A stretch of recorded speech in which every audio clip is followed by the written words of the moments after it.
Okay, तो topic हमारा था सीलेंट रेटा।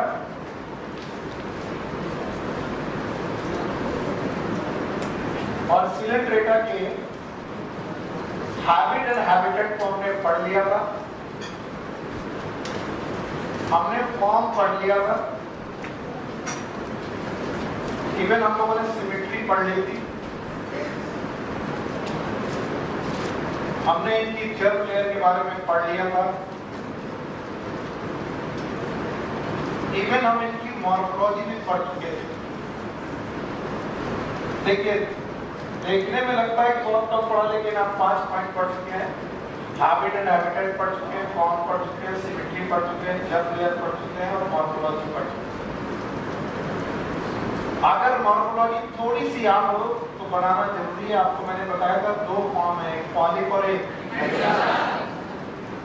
एक अम्ब्रेला टाइप में कौन है? पॉलिप। और एक लॉन्ग सिलिंड्रिकल बॉडी कैसा है? पॉलिप। बताओ इनकी बॉडी में कुछ स्ट्रक्चर्स हैं, ये क्या होते हैं? एक ओपनिंग है, नाम बताओ। हाँ, इनकी कैविटी याद है? कैविटी का नाम इट इज नोन एज सीलेंट्रॉन। कितने लोग हैं जो आज पहली बार बैठे हैं इस क्लास में? भगवान, इसके पहले आप लोग वीडियो देख के आए हो?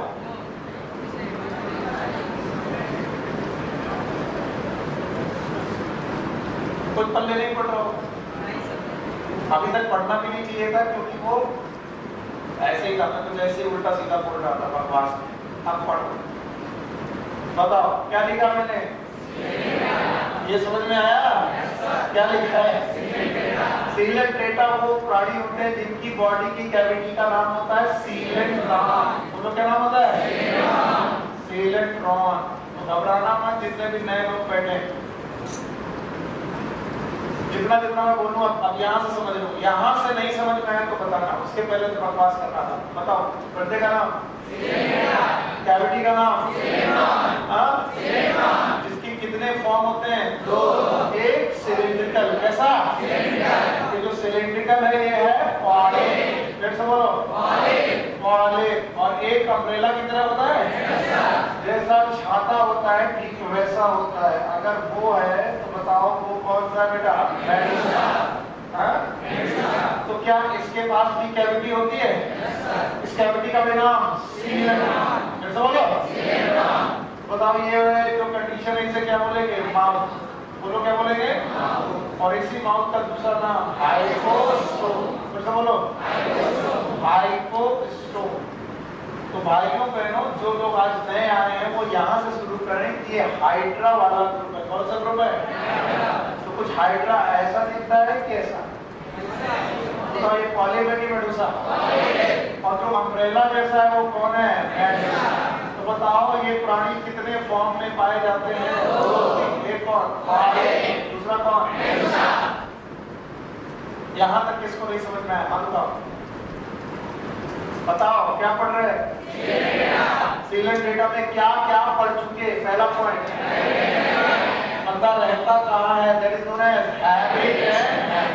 दूसरा कौन? और मतलब वो यूनिसेलुलर है कि मल्टीसेलुलर? बताओ कैसा है?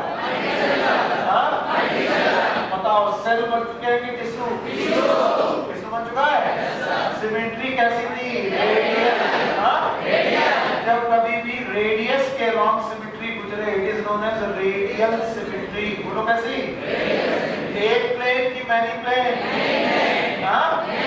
अगर मैनी प्लेन से काटा जा सकता है तो सिमेट्री क्या कहलाएगी? रेडियल।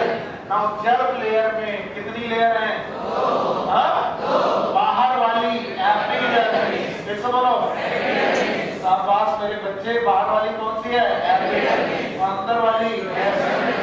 अब आप लोग बॉडी वॉल को 2 पार्ट में देख लो। ये मैंने बनाया है, बताओ ये वाला पोर्शन क्या होगा? बताना पड़ेगा। तो ये वाला बीच में क्या होगा? बोलो, किसे लिया? पक्का भाई, जर्म लेयर हो गया। इसके बाद क्या है? कितने कितने प्रकार से? 2। एक सीधा और एक उल्टा। या फिर ये सिलिंड्रिकल बॉडी क्या कहलाएगी? पॉलिप। Umbrella like. तो भाइयों बहनों मैंने कितने पॉइंट पढ़ा दिए, इसमें किसी को करने को बताओ कहाँ रहते हैं? हो गया? अच्छा बताओ, क्या ये मैराइन वाटर में रह सकते हैं? फ्रेश वाटर में रह सकते हैं? अच्छा बताओ, फॉर्म कैसी है? सिमेट्री कैसी है? क्या होगा देखो। अच्छा बताओ, जर्म लेयर कितनी है? बाहर वाली, अंदर वाली, हम बीच में कोई बेटा लेयर है? नाम बताओ। और बताओ मॉर्फोलॉजी में कितने फॉर्म है? एक कौन? दूसरा नए बच्चे जो आज बैठे हैं उनको इतनी बात कितने लोगों को समझ में नहीं है। सच सच बोलना, मास्टर से मतलब टीचर से और डॉक्टर से बात छिपाते हाँ, वरना दवा सही से नहीं मिलती। चलो हम लोगों ने पॉइंट कौन कौन से पढ़े? हैबिटेट मतलब रहता है। अच्छा दूसरा फॉर्म, टिश्यू है कि ऑर्गन है कि ऑर्गन सिस्टम है कि सेलुलर है, याद रहेगा। सिमेट्री, बोलो तीसरा कौन? चौथा कौन? जर्म है। पांचवा, क्या इनकी बॉडी में सीलेंट्रॉन है? क्या इनकी बॉडी में सीलोम है? क्या इनकी बॉडी में बॉडी कैविटी है? उस बॉडी कैविटी का नाम सीलोम है। सीलोम की सीलेंट्रॉन, सीलोमेट है कि एसीलोमेट? अब देखो बेटा, लाइव प्रोसेस समझने की कोशिश करिए। आप यहाँ से जिसको भी ना समझ में आए वो पूछ ले, चाहे नया बच्चा हो चाहे पुराना बच्चा हो, चाहे आज आपकी पहली क्लास क्यों ना हो। यहाँ से नहीं समझ में आ रहा है इसका मतलब मेरा दोस्त है। समझना, लाइव प्रोसेस में जो सबसे पहला प्रोसेस है इट इज डाइजेशन। ये खाना वाना कैसे पकड़ते हैं, कैसे खाते हैं, ये समझने की जरूरत है। याद रखना, इनके पास है टेंटिकल्स और इन्हीं टेंटिकल्स की बेस पर या फिर उस पूरे टेंटिकल्स की एपिडर्मिस पर स्पेशल सेल्स होती है known as, yes very good, it is known as lidocyte. बोलो क्या नाम है? कल बताया था लीडोसाइट। इनका दूसरा नाम स्टिकिंग सेल। और इन लीडोसाइट और स्टिकिंग सेल की मदद से खाने को पकड़ करके बेटा अपने माउथ के द्वारा, ये वाली ओपनिंग का नाम क्या है? Mouth is also known as hypostome. फिर से बोलो, हाइपोस्टोम के अंदर ये अपने फूड को भेजते हैं। फूड को भेजते हैं जब तो फूड जाता है एक की कैविटी में, कैविटी का नाम। और जब फूड जा रहा होता है तो इसमें पानी भी जाता है। क्या जाता है? क्योंकि ये लोग रहते कहाँ है? हवा में। बताओ मुंह के अंदर क्या गया? पानी। पानी के साथ क्या गया? फूड। और फूड को पकड़ कर अंदर किसने भेजा है? बोलो किसने भेजा है? और किसकी हेल्प से? बोलो। जो ये फूड अंदर गया है, इस फूड पर डाइजेस्टिव एंजाइम छिड़के जाते हैं। गैस्ट्रोडर्मिस लेयर आपको याद है? याद है? भूल गया, ये भी पढ़ा है। बाहर वाली, अंदर वाली। तो गैस्ट्रोडर्मिस लेयर यहाँ पर एंजाइम सिक्रीट करती है और इन एंजाइम सिक्रीशन की मदद से यहाँ डाइजेशन चालू हो जाता है। बताइए डाइजेशन सेल के अंदर है कि सेल के बाहर? कुछ लोगों को सेल के अंदर लगता है, सेल के अंदर की बाहर। तो बताओ जब एंजाइम की मदद में डाइजेशन चालू हो गया तो बताओ कैसा डाइजेशन हुआ? Extra cellular. तो बोलो, तो जब पार्शियल डाइजेशन हो जाता है, पार्शियल मतलब पूरा की आधा, इस आधे डाइजेशन हो जाने के बाद इस फूड को एक गैस्ट्रोडर्मिस की कोशिकाएं अंदर ले लेती हैं। ये कोशिकाएं अंदर ले लेती हैं ना vacuole known as food vacuole. बोलो कौन सा वैक्यूल? और उस फूड वैक्यूल के अंदर फाइनल डाइजेशन होता है। पहला डाइजेशन और बाद में। तो बताओ पहला डाइजेशन कैसा है? Extra cellular. ये भी क्वेश्चन आया है हम लोग के जमाने में, तुम्हारे समय में नहीं आया। बताओ डाइजेशन इनका शुरुआत में कैसा? Extra cellular. किस कैविटी में? And that's why selectron is also known as, किसी को नाम याद है? बोलो क्या नाम है? Gastrovascular cavity. बोलो क्या नाम है? और मैंने बोला है कि बायोलॉजी में जो भी नाम रखे जाते हैं उनकी अपनी एक डेफिनेशन होती है। बताओ इस कैविटी का नाम गैस्ट्रोवेस्कुलर कैविटी क्यों रखा गया? क्योंकि इस कैविटी में गैस्ट्रो होता है। What is gastro? डाइजेशन। क्या होता है? डाइजेशन। पूरा डाइजेशन यही होता है क्या? पहला डाइजेशन कैसा? बाद में इनमें डाइजेस्टिव सिस्टम है? हमें पड़ेगी डाइजेस्टिव सिस्टम ऑर्गन हो गया। क्या हो गया? और ऑर्गन पहली बार कहाँ बना? रेडी है।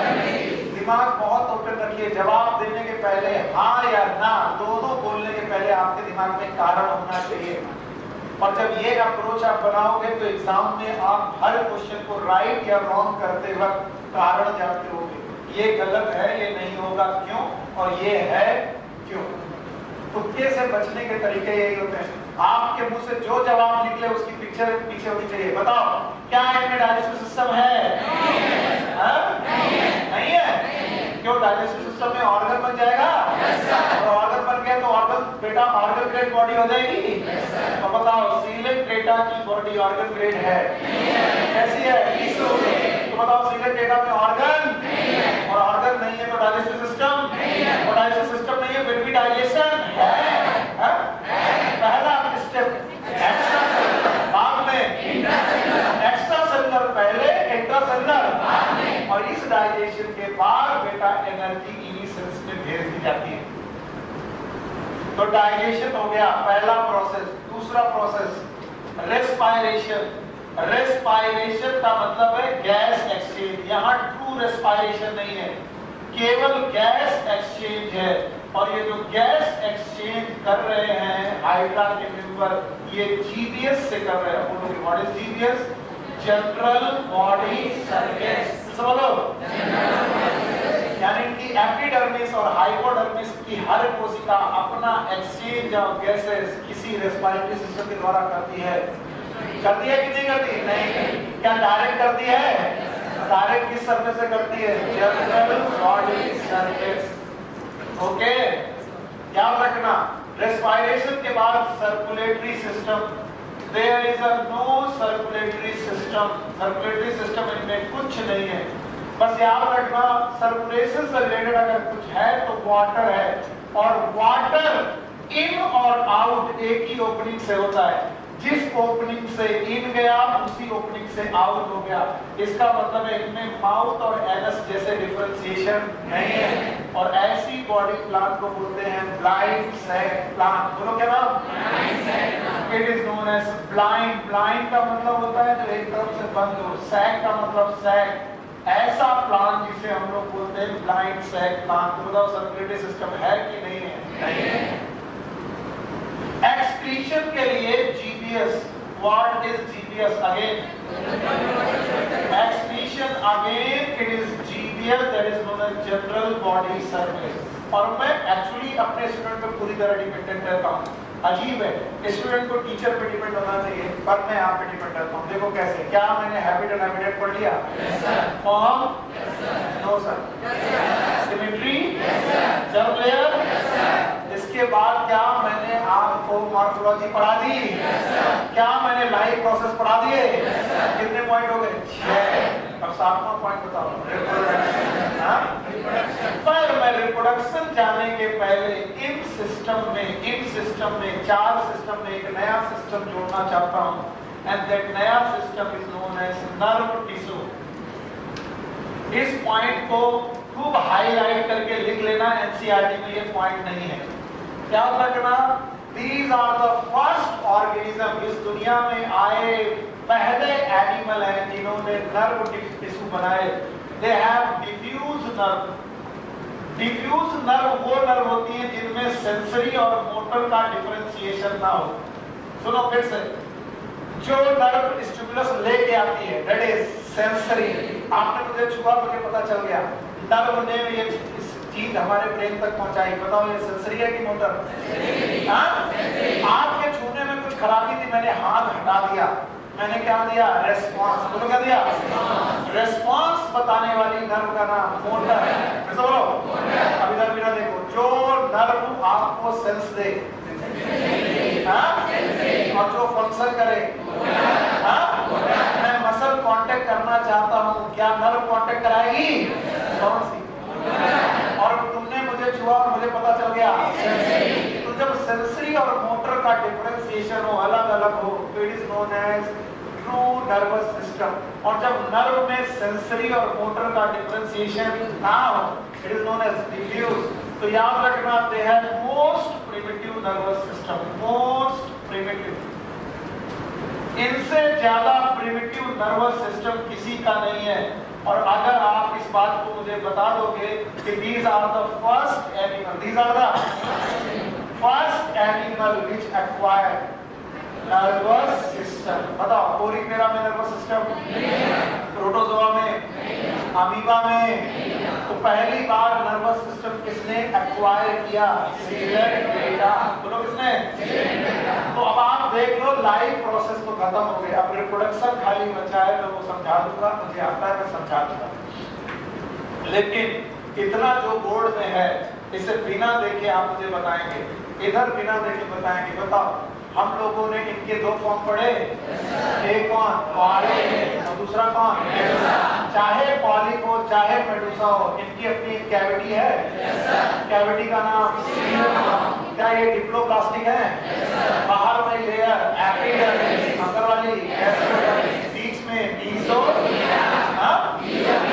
क्या इनके पास लाइफ प्रोसेस में डाइजेशन का एक प्रोसेस है? क्या ये खाना अपने हाथ से पकड़ लेते हैं? टेंटिकल से पकड़ते हैं? और क्या उनमें कोई स्पेशल सेल होती है? नाम बताओ। इनमें सबसे खतरनाक टॉक्सिन होता है, यस और नो? सूर्य बाबू, टॉक्सिन का नाम? It is hypnotoxin, not the hepatotoxin. आपकी बात सेलेक्ट कराना है। वैसे हम जिसको बहुत मानते हैं ना, वो क्लास छोड़ देता है, तो छोड़ दोगे क्या? चलो, हेपेटोटॉक्सिन की हिप्नोटॉक्सिन दुनिया का सबसे खतरनाक प्रोटीन बढ़ने वाला टॉक्सिन है। और उस टॉक्सिन की वजह से, याद रखना, उस टॉक्सिन की वजह से बेटा ये लोग शिकार करते हैं। क्या? डाइजेशन करते वक्त पहला डाइजेशन कहाँ पर होगा? क्या आपकी कैविटी में होगा? कैविटी का नाम सीलोम है।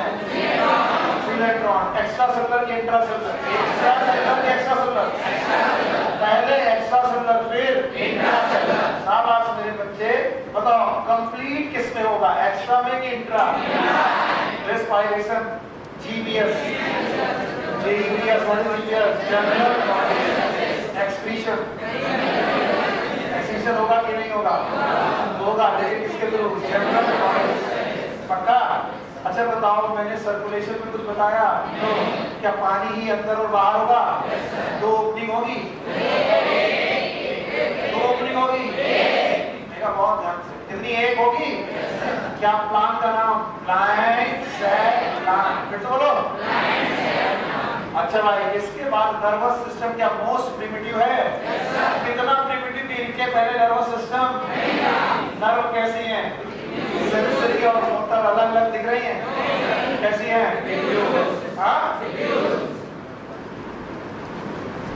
मैं इस चैप्टर को खत्म करने के बाद एक दिन दूंगा, और जो बच्चा पूरा का पूरा एनिमल किंगडम सुना देगा खड़े होकर के, आई विल गिव इट और हर अ प्राइज। और ये प्राइज जरूरी नहीं कि पढ़ाओ, प्राइज का मतलब है कि यहाँ पर आप लोग कुछ ना कुछ करेंगे। याद रखना, मेरे पढ़ाने से तुम्हारा सिलेक्शन नहीं होगा, ये रूल बना लो। टीचर के पढ़ाने से सिलेक्शन नहीं होता, आपके पढ़ने से सिलेक्शन होता है। आप पढ़ने की आदत डालो। जो लोग भी इस एनिमल किंगडम को फॉलो, एनसीईआरटी की पॉइंट, एनसीईआरटी के बाहर में नहीं पूछूंगा, एनसीईआरटी लाइन की 1 लाइन से आखिरी लाइन तक सुना देंगे। मेरे पढ़ाने में गड़बड़ी हो बता देना, सुना देंगे। I will give him a prize, whatever में भी जो भी मेरी क्षमता होगी। आप लोग इसे प्रैक्टिस करते रहिए सुनाने के लिए। इसके पहले मैंने प्लांट किंगडम पढ़ा रखा है, कुछ लोगों ने नहीं पढ़ा है तो जाकर के वीडियो देख रहे हैं। तो जितने चैप्टर हैं उनका एक सुनने वाला सेशन मैं जरूर रखूंगा इस साल। नई चीज है जो मैं ऐड कर रहा हूँ, and that will be on Saturday. That will be on Saturday. मैंने नहीं सुना? और आप सैटरडे की क्लास प्लीज मत छोड़िएगा। हाथ जोड़ रहा है तुम्हारा टीचर, क्योंकि जब आप याद नहीं करते तो आपको लगता है आज तो पढ़ाएंगे नहीं। मैंने भीड़ कम देखी, मैं नया चैप्टर शुरू कर दिया। एक मैं करता हूँ, कुछ करता हूँ, मैंने बुला के आज पूछूंगा, कुछ लोग नहीं आए, ठीक है, नया चैप्टर चालू। तो प्लीज आइए, पढ़ के आइए, सेलेक्ट होना है तो जरूर पढ़ के आइए। आएंगे? नहीं, तुम्हारी हाँ ना में कोई डिफरेंस नहीं है। सेलेक्ट होना है? तो बेटा मेरे पढ़ाने से सिलेक्शन नहीं होगा, आपके पढ़ने से होगा, खुद के पढ़ने से होगा। पक्का? तो दुनिया की किसी भी कोचिंग पे डिपेंड होना बंद कर दो, टीचर पे डिपेंड होना बंद कर दो। किस पे डिपेंड होना है? और अगर खुद नहीं पढ़ रहे हो तो टीचर और कोचिंग को दोष देंगे? नहीं देना, बिल्कुल नहीं। अब आओ, रिप्रोडक्शन इन सीलेंट डेटा। मैंने कल ही आपको बता दिया था 2 तरीके का रिप्रोडक्शन ये लोग परफॉर्म कर सकते हैं। एक है एसेक्सुअल और दूसरा सेक्सुअल। जवाब नहीं आ रहे इसका मतलब कल भी कुछ सीखा नहीं। पहला कौन? एसेक्सुअल और दूसरा कौन? सेक्सुअल। आज कुछ लोग बैठे हुए हैं, इस वजह से इनके लिए पढ़ाना ही पढ़ाना है। बताओ कितने प्रकार का रिप्रोडक्शन? 2। वन इज एसेक्सुअल, दूसरा सेक्सुअल। मैंने बोला था कितने लोग पॉलिप हैं, कैसे हैं? वो कैसा रिप्रोडक्शन करते हैं? और इस एसेक्सुअल रिप्रोडक्शन में देयर में भी बर्डिंग, बोलो क्या हो सकती है? क्या इस बर्डिंग को हम लोगों ने हाइड्रा में रट्टा मारा है? कभी ना कभी तो रट्टा मारा होगा। हाइड्रा क्या करता है? बर्डिंग। क्या हाइड्रा अपनी बॉडी में बर्ड्स बनाता है और ये बर्ड कट के नई हाइड्रा को पैदा करती हैं? बताओ ये सेक्सुअल हुआ कि एसेक्सुअल? तो पॉलिप जनरली कैसा रिप्रोडक्शन करते हैं? सेक्स। ये सेक्सुअल की सेक्सुअल। और सेक्सुअल रिप्रोडक्शन करने के लिए क्या होता है? मेडुसा। फिर से बोलो। Thank you very much. It is Medusa. और मेडुसा में पाए जाते हैं गोनेड्स। एनसीईआरटी में कुछ नहीं है इसलिए मैं इसे ज्यादा नहीं पढ़ाऊंगा। और गोनेड्स में बनते हैं गैमीट्स और इन गैमीट्स से बनते हैं लार्वा। इसका मतलब डेवलपमेंट डायरेक्ट है कि इनडायरेक्ट? भाई गैमीट का होगा फ्यूजन, मेल और फीमेल गैमीट का होगा फ्यूजन, जाइगोट बनेगा, जाइगोट से बनेगी लार्वा। अगर लार्वा बने तो बताओ डेवलपमेंट इज डायरेक्ट और इनडायरेक्ट?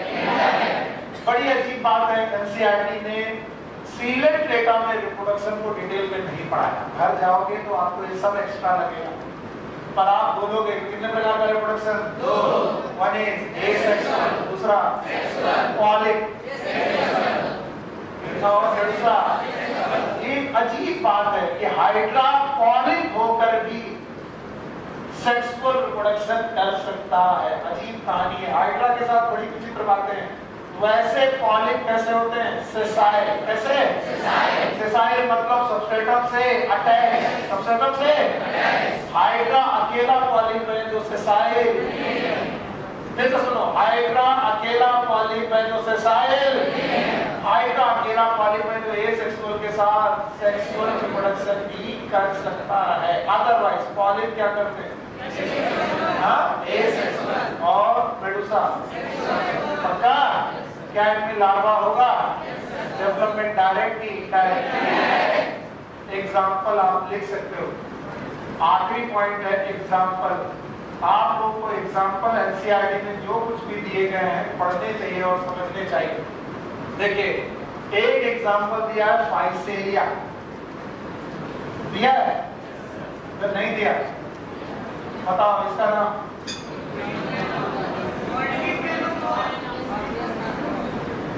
मजेदार तरीके से पढ़ाई नहीं कर रहा हूं।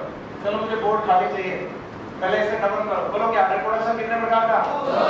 1 इज एसेक्सुअल, दूसरा सेक्सुअल। बताओ पॉलिप, मेडुसा। पॉलिप एसेक्सुअल और मेडुसा। क्या हाइड्रा में बर्डिंग है? अच्छा, बर्डिंग एक सेक्सुअल रिप्रोडक्शन है कि एसेक्सुअल? मेडुसा कैसे? सेक्सुअल। गोनेड्स होंगे? गैमीट बनेंगे? फ्यूजन होगा? लार्वा बनेगा? डेवलपमेंट इज क्या बात है? Direct indirect? तो 7 पॉइंट के बाद जो 8वां पॉइंट में डिस्कस करता हूं वो क्या होता है? एग्जाम्पल। एग्जाम्पल में पहला एग्जाम्पल इसका दूसरा नाम पोर्टुगीज मैन ऑफ वॉर।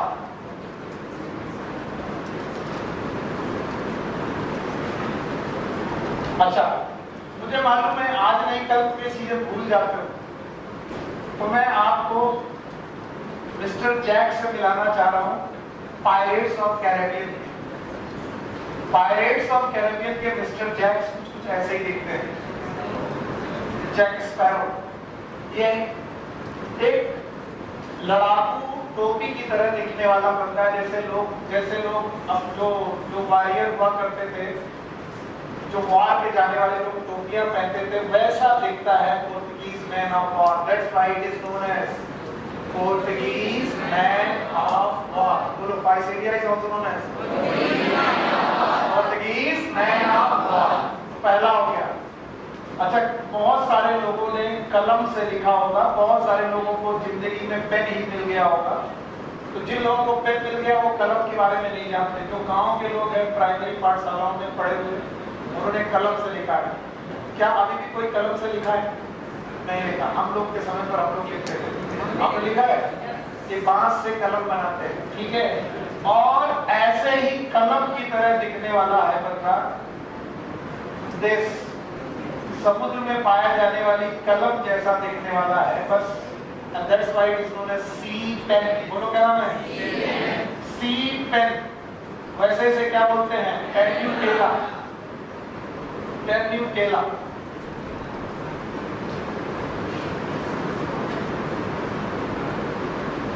समझ में आ रहा है? नहीं आ रहा है? ये एग्जाम्पल एनसीईआरटी में नहीं है क्या? हाँ? तो तुम ऐसे क्यों देख रहे हो जैसे मैं कुछ अलग पढ़ा रहा हूँ? क्या आप लोगों ने हाथ का पंखा कभी गर्मी में अभी कर रहे हैं? तो जो पंखे जैसे दिखे, हाथ के पंखे जैसा दिखे, that is known as sea fan. बताइए, कुछ नहीं आता। बोलो क्या? कार्बोनिया। फिर से बोलो। क्या ये एग्जाम्पल नहीं है? इसके पहले पढ़े नहीं? पढ़े हैं, बताओ जल्दी बोलो। पाइसेरिया का दूसरा नाम पोर्टुगीज मैन ऑफ वॉर है। अच्छा बताओ, सी पेन। पेन्यूटेला। तुम ऐसे देख रहे हो जैसे इसमें एग्जाम्पल नहीं है, इसमें मुझे देखना पड़ेगा। पाइसेरिया है। इसके अलावा एडेम्सिया। एडेम्सिया इज। तो बेटा चौथा एग्जाम्पल लिख लो, sea anemone. It is एडेम्सिया।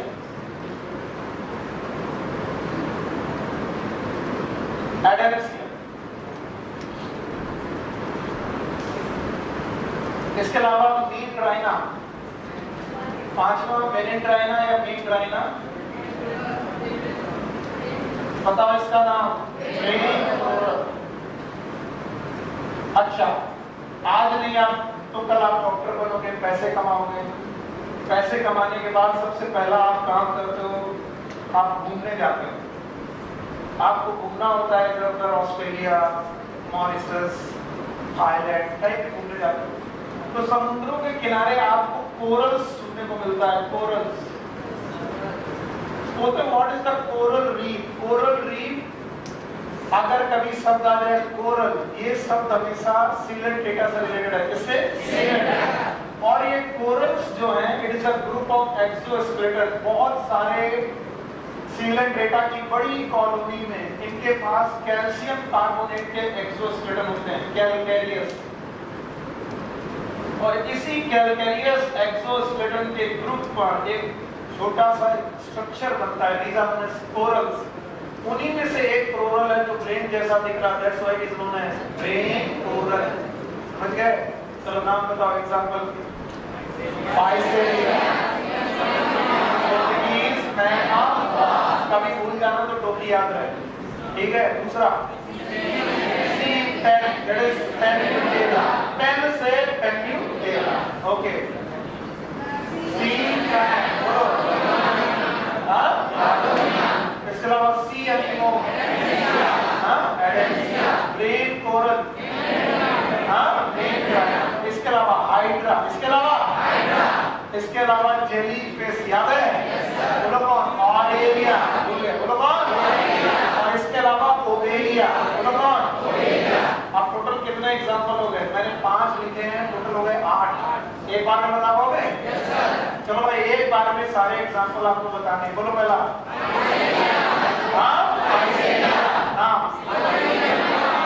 Portuguese man peninsula, peninsula, बोलो सी पे है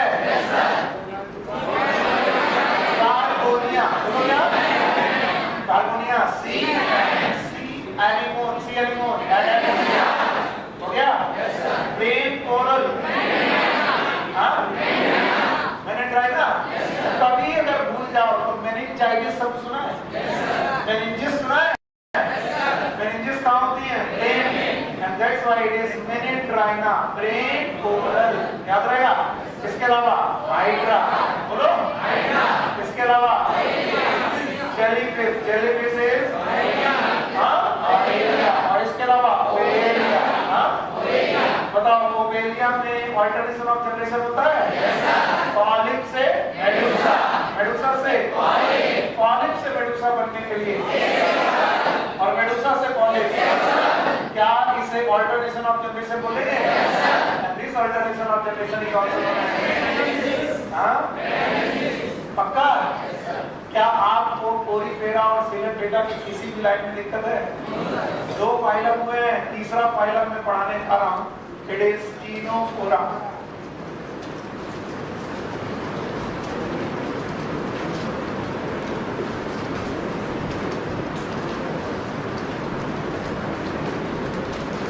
Ctenophora also known as comb bearer, NCERT इन्हें बोलती है कॉम जेली,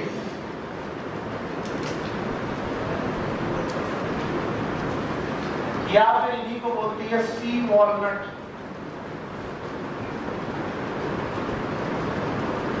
अच्छा, अब इसकी पढ़ाई को थोड़ा इजी करते हैं, इजी करते हैं, जरा ऊपर देखो ध्यान से।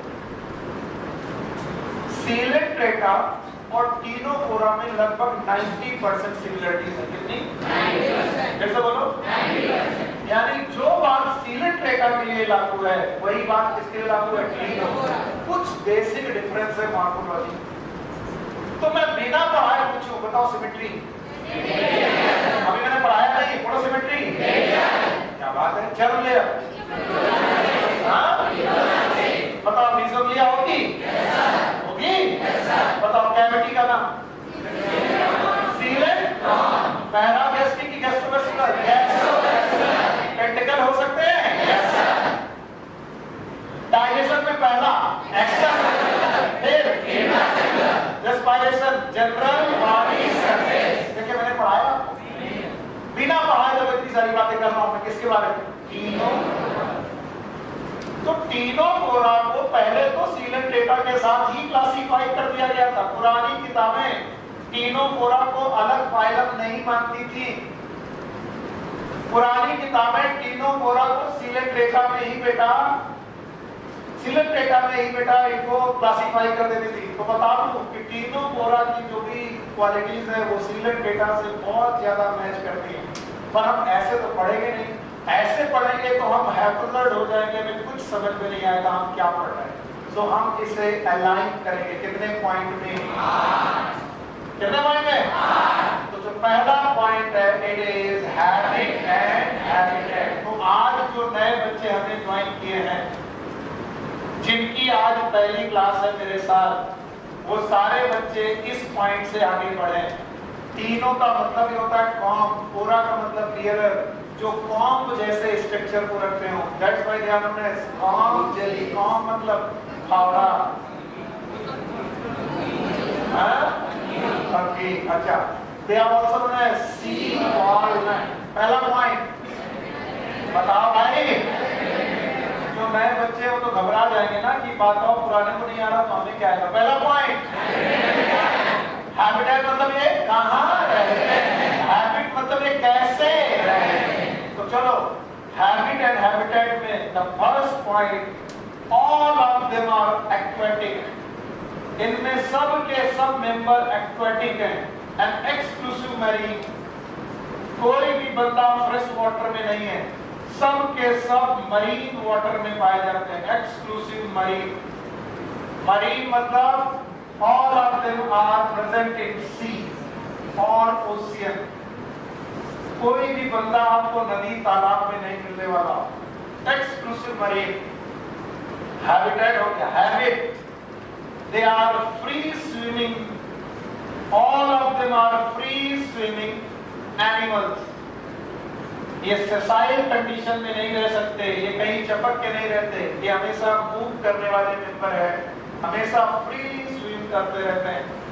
तो हैबिट एंड हैबिटेट में पहला पॉइंट आप सबको बताना पड़ेगा। बोलो कहाँ रहते हैं? पानी में। पानी में भी फ्रेश वाटर की मरीन कोई भी बंदा फ्रेश वाटर में याद रखना। ये कैसे रहते हैं? फ्री स्विमिंग करते हैं। देखो हैबिट एंड हैबिटेट हो गया। दूसरा पॉइंट फॉर्म में हम लोग क्या डिस्कस करते हैं? किसी को याद है?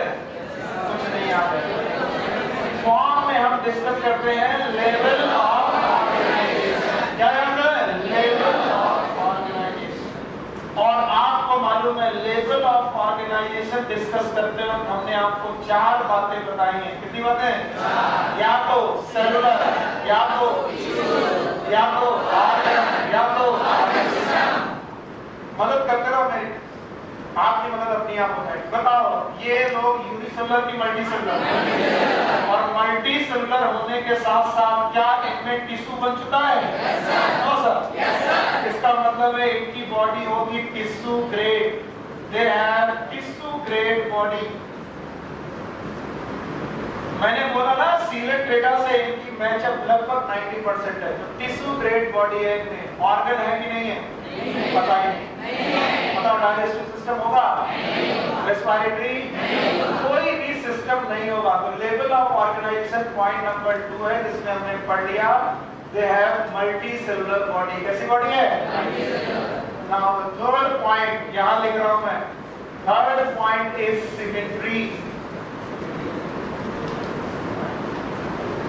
जब भी आप इनकी सिमेट्री डिस्कस करेंगे बताइए कैसे होंगे? रेडियल। This होगा रेडियल सिमेट्री,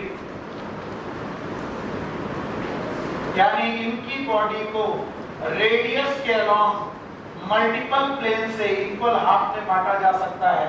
So this होगा रेडियल सिमेट्री। बताओ ये सारी की सारी बातें सीलेट डेटा में लागू थी? Yes. क्या सीलेट डेटा भी एक्वेटिक थे? Yes. एक बात अलग है, सीलेट डेटा के मेंबर फ्रेश वाटर भी थे, लेकिन ये एक्सक्लूसिव मैरीन। क्या वो लोग सेसाइल भी थे? फ्री और बेटा फ्री स्विमिंग भी थे? बताओ ये केवल सेसाइल। बताओ उनका लेवल ऑफ ऑर्गेनाइजेशन कैसा था? इनका भी। क्या वो भी मल्टीसेलुलर थे? ये भी मल्टीसेलुलर। सिमेट्री उनकी भी कैसी थी? रेडियल। इनकी भी रेडियल। बताओ 3 पॉइंट तक आपको कोई दिक्कत ना आई हो तो मैं 14 पॉइंट बोलूं। 14 पॉइंट क्या है? हाँ बताओ, इसे हटा रहा हूं मैं और इसे आप समझिएगा। The fourth point is germ layer.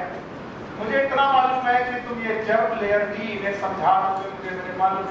बताइए जर्म लेयर में ये बंदा डिप्लोब्लास्टिक की डिप्लोब्लास्टिक, क्या ये 2 जर्म लेयर रखने वाला होगा? शाबाश बेटा। बाहर वाला लेयर इट इज एक्टोडर्म। फिर से बोलो। Thank you very much. This is ectoderm. और अंदर वाला लेयर इट इज मेसोडर्म के एंडोडर्म। अच्छा मैं अगर बिना पूछे बिना बताए पूछूं, बताओ एक्टोडर्म का दूसरा नाम? एपिडर्मिस। फिर से बोलो। Yes it is epidermis my dear. बिल्कुल सीलेट डेटा जैसा ही है। और अंदर वाली लेयर, जितने लोगों को दिक्कत आ रही है मैं इसका स्ट्रक्चर बना दूंगा, चिंता मत करो। मैं केवल सीलेट डेटा के बेसिस पे बना रहा हूँ।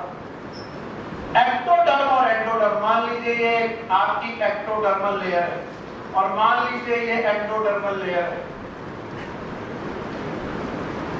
एक्टोडर्म और एंडोडर्म के बीच में this is outer layer that is known as ectoderm and this is inner layer that is known as endoderm. Ectoderm और एंडोडर्म के बीच में they have jelly like मीसोग्लिया।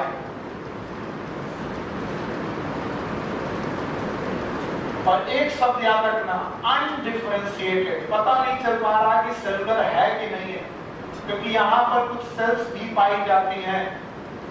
So they have the undifferentiated mesoglea, और इस mesoglea का nature jelly like है, and that's why they are known as sperm jellies। इनका नाम कॉम्ब जेलीज इसीलिए रखा गया था क्योंकि बॉडी में जेली लाइक अपीयरेंस होता है। अभी मैंने स्ट्रक्चर नहीं बनाया, मैं समझा दूंगा। बताओ कितनी लेयर है? आउटर एपिडर्मिस, अंदर एंडोडर्मिस, बीच में क्या ये मेसोग्लिया है?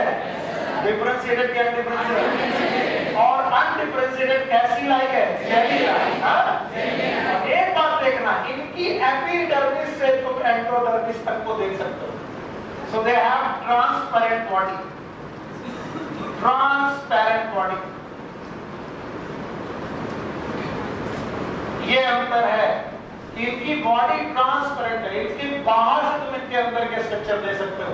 याद रखना, their jelly like structure and their epidermis, all of them are the transparent body रखते हैं ये लोग। जो कुछ समझ में नहीं आ रहा बेटा मुझे बताओ, सबसे पीछे इधर आ जाओ आगे। अगर वहां से अगर कुछ समझ में नहीं आ रहा, दिख नहीं रहा तो यहां पर आ जाओ। आ रहा है? चलो बताओ, मैंने पहला पॉइंट क्या पढ़ाया था? हैबिट। दूसरा पॉइंट, तीसरा सिमेट्री, चौथा अभी मैं क्या पढ़ा रहा हूँ? जर्म। अब जर्म लेयर में मैंने पढ़ाया ये कितने हैं? कितनी लेयर में? 2। और 2 जर्म लेयर की वजह से इन्हें क्या बोलेंगे? डिप्लोप्लास्ट। बाहर वाली एपिडर्मिस, अंदर वाली एंडोडर्मिस। इनके बीच में एक जेली लाइक लेयर होगी। नाम बताओ? डिफरेंशिएटेड क्या डिफरेंशिएटेड। और इनकी बॉडी कैसी होगी? हाँ? तो हम लोग 4 पॉइंट तक देख चुके हैं। अब इनकी मॉर्फोलॉजी देखते हैं। क्या देखें? मैं एक बार रिवाइज कर रहा हूँ। जर्म लेयर कितनी लेयर? बोलो। बाहर वाली also known as epidermis, अंदर वाली एंडोडर्मिस also known as। हाँ, इनकी पास बॉडी कैविटी है। क्या बेटा? Body cavity also known as सीलेंट्रॉन। आप सीलेंट्रॉन ना बोल सको तो क्या बोलोगे? Gastrovascular cavity. सीलेंट्रॉन शब्द तो किसके लिए है? Coelenterata. तो इनकी कैविटी का नाम गैस्ट्रोवेस्कुलर कैविटी। क्या भैया रिकॉर्डिंग हो रही है? ठीक है। इसके अलावा आपको इतना मालूम है कि बेटा इनकी आउटर और इनर लेयर के बीच में जो मेसोग्लिया है वो डिफरेंशिएटेड है कि और वो जो अनडिफरेंशिएटेड मेसोग्लिया वो नॉर्मल है, सॉलिड है कि जेली लाइक है? जब आप इतना सीख लोगे तो अब आपको बताया जाएगा कि सर इनकी मॉर्फोलॉजी दिखाइए। जैसे सीलेंट्रेटा में मॉर्फोलॉजी 2 पार्ट में बटी थी, कैसी कौन-कौन से? पॉलीमर, ऐसा यहाँ डिफरेंशिएशन नहीं है। एक स्ट्रक्चर है जो बेटा स्फेरिकल स्ट्रक्चर है और इस स्फेरिकल स्ट्रक्चर में there are the 8 comb plates. Comb plates का मतलब है वो प्लेट्स जिनमें कॉम्ब्स पाए जाते हैं। तो इट इज 1 2 3 लगभग 8 कॉम्ब प्लेट पाए जाते हैं।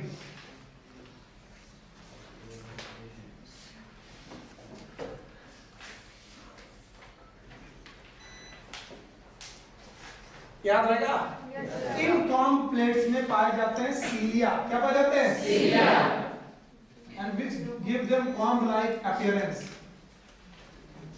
तो दे हैव 8 रोज, 8 रो है ऑफ कॉम्ब प्लेट्स। ये 8 रो है जो कॉम्ब प्लेट्स की बनी है एंड विद सीलिया। इसका मतलब ये सब के सब सीलिएटेड है। याद रहे, they may have tentacle, may not have tentacle. इनकी बॉडी में टेंटिकल हो भी सकते हैं और नहीं भी हो सकते हैं। अगर टेंटिकल हुए तो वो भी सीलिएटेड होंगे। दे मे हैव टेंटिकल्स।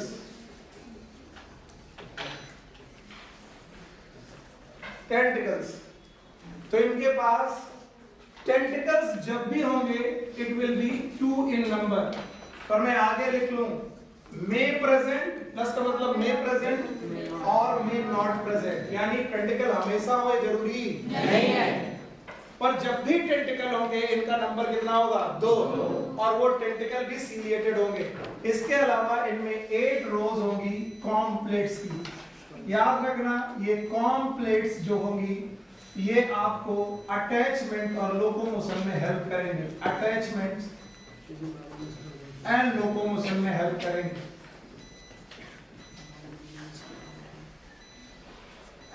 याद रहेगा? ओके। इनकी टेंटिकल में एक स्पेशल सेल होती है, एक बार पूछी गई है हम लोग के जमाने में, बस इनको लिख लेना, एनसीईआरटी में नहीं है। These are known as coloblast cell, and these coloblast cell help in the attachment. So they have the coloblast cell. चूंकि इनका बॉडी अपसाइड डाउन एक ही जैसा होता है, स्फीयर लाइक होता है,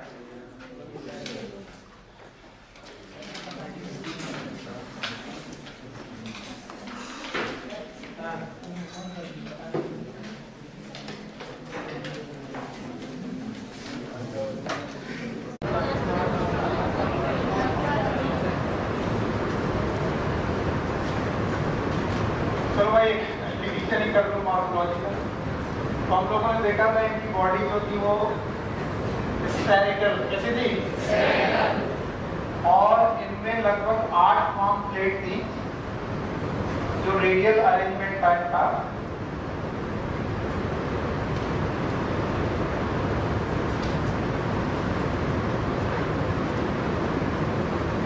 अगर ज्यादा हो गई तो माफ करना। अच्छा, इनमें प्रेजेंट है टेंटिकल्स।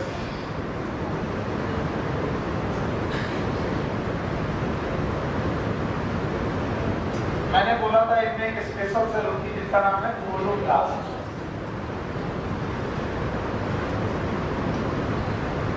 इनकी बॉडी में एक माउथ होगा, स्ट्रक्चर होगा, उसके अंदर सीलेंट्रॉन होगी जो ट्रांसपेरेंट तरीके से दिखाई पड़ रही होगी एनसीईआरटी में, वो तुम देख नीचे की तरफ। It is known as hypostome. Cavity का नाम होगा गैस्ट्रोवेस्कुलर कैविटी। कौन सी कैविटी? Gastrovascular cavity. कोलोब्लास्ट जो सेल होंगी ये अटैचमेंट में हेल्प करेंगी। इसके अलावा चूंकि ये स्फेरिकल होते हैं, जिनका अपर साइड और लोअर साइड एक ही जैसा होता है, फिर भी इनमें कहीं ना कहीं अप साइड और डाउन साइड अलग अलग होना ही चाहिए। इसको पता लगने के लिए इनके पास एक स्पेशल सेल ऑर्गन होता है जो is known as statocyst. It is known as balancing organ.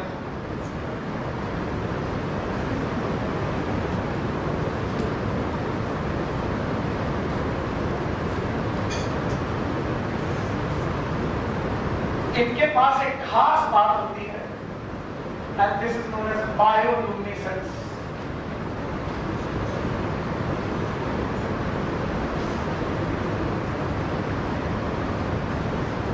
पहली बात मैंने बताई थी कि इनकी मीजोग्लिया नॉर्मल थी कि जलीला है, और बॉडी कैसी थी, ओपेक की ट्रांसपेरेंट।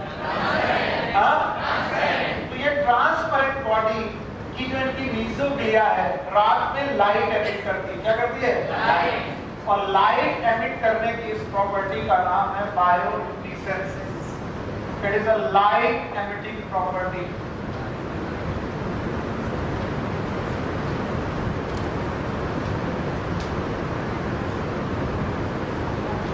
Of animal. कभी कभी समुद्र में कभी घूमने जाओगे आप, कभी ना कभी जाओ तो समुद्र में किनारे जब आप बैठे होगे तो आपको समुद्र में बहुत छोटे छोटे चुनरू जैसे चमकते हुए कुछ चीजें दिखाई पड़ेगी पानी के अंदर। वो लोग कौन लोग हैं बताओ? कीनोफोरा। क्यों? क्योंकि ये क्या एमिट कर रहे हैं? लाइट। लाइट एमिट करना जुगनू का भी काम है, वो भी बायोलुमिनेसेंस करता है। ऐसा ही बायोलुमिनेसेंस हमारे कीनोफोरा के मेंबर भी करते हैं। तो हमने क्या क्या पढ़ लिया? बोलो। हैबिट है, दूसरा, तीसरा सिमेट्री, चौथा जर्म लेयर, पांचवा मॉर्फोलॉजी। अब अगर कुछ बचा है तो क्या बचा है? Life process. फिर बोलो। और लाइफ प्रोसेस सब लोग मिलके पढ़ें, और मैं अब डिटेल में नहीं जाऊंगा क्योंकि एनसीईआरटी में लिखा नहीं है ज्यादा, पर जितना मैं पूछता जाऊं बताते जाओ। डाइजेशन याद रहेगा? बताओ डाइजेशन पहला कैसा? और जो ये एक्स्ट्रा सेलुलर डाइजेशन है क्या ये कैविटी में हुआ है? किस कैविटी में? Gastrovascular cavity. It is in gastrovascular cavity. और बाद वाला जो डाइजेशन है वो कैसा है? इंट्रासेलुलर। तो बताओ फाइनल डाइजेशन इनका कैसा है? इंट्रासेलुलर। और शुरुआत में एक्स्ट्रा। तो क्या इनके पास भी बॉडी कैविटी होती है? अगर आप एनसीईआरटी देखोगे तो वो बॉडी कैविटी आपको डायग्राम में दिखाई पड़ेगी। मैं कोशिश करता हूँ वो डायग्राम आपके सामने लाने का।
जहां पर मैं पेन चलाऊंगा आपको बताना पड़ेगा वो क्या है।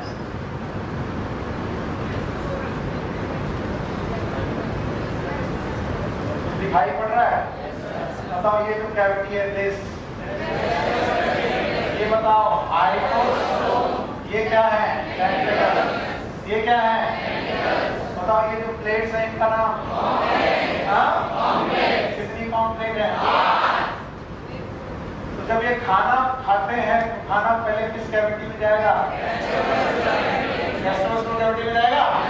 और गैस्ट्रोस्टोम कैविटी में गया तो पहला डाइजेशन इंट्रासेलुलर की एक्स्ट्रासेलुलर, और बाद में ये डाइजेशन एक्स्ट्रासेलुलर के बाद कैसा होगा?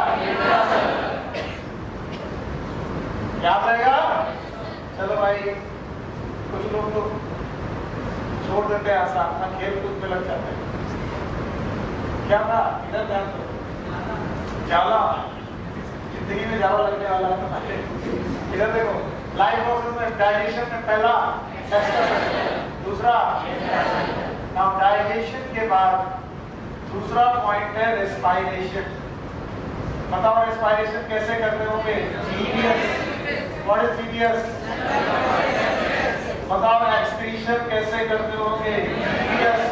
What is excretion? जीबीएस। क्या बोलो? General body surface. इसके अलावा नर्वस सिस्टम के बारे में क्या होगा? पता नहीं। नर्वस सिस्टम एडवांस की diffuse, thank you very much, it is diffuse nervous system. अगर आपको इतना समझ में आ गया है तो आप काफी कुछ समझ चुके हैं। देखिए यहाँ लिखा हुआ है, जो लाइन में लिखा हुआ है वो अंडरलाइन कर रहा हूँ। Digestion is both, digestion is both and पहला, ये बाद में क्या इनमें बायोलुमिनेसेंस पाया जाता है? The property of living organism to emit light किसमें पाया जाता है? बोलो क्या? पक्का? अगर आपको इतना समझ में आ गया है तो हम लोग वापस बोर्ड की तरफ चलते हैं। देखो मैंने कुछ भी एक्स्ट्रा नहीं लिखाया, वही बातें लिखाई। चलो, डाइजेशन हो गया, रेस्पिरेशन हो गया, एक्सक्रीशन हो गया, इसके अलावा नर्वस सिस्टम हो गया। अगर ये सब कुछ हो गया तो आप बचता है रिप्रोडक्शन। क्या बचता है? चलो रिप्रोडक्शन पे ध्यान देते हैं। Reproduction mainly sexual.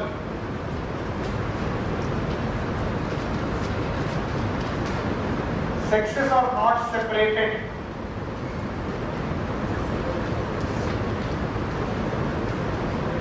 इनमें पॉलिप और मेडुसा ऐसा कुछ नहीं है, यानी मेल और फीमेल का डिफरेंशिएशन नहीं है। याद रखना, गैमीट मेल और फीमेल गैमीट का फर्टिलाइजेशन एक्सटर्नल होता है। Fertilisation is external. देखो एनसीईआरटी में इंटरनल लिखा है कि एक्सटर्नल? एक्सटर्नल। इसका मतलब जो जाइगोट बना है ये एक्सटर्नल कंडीशन में बना है। and this zygote will converted into embryo और embryo into larva.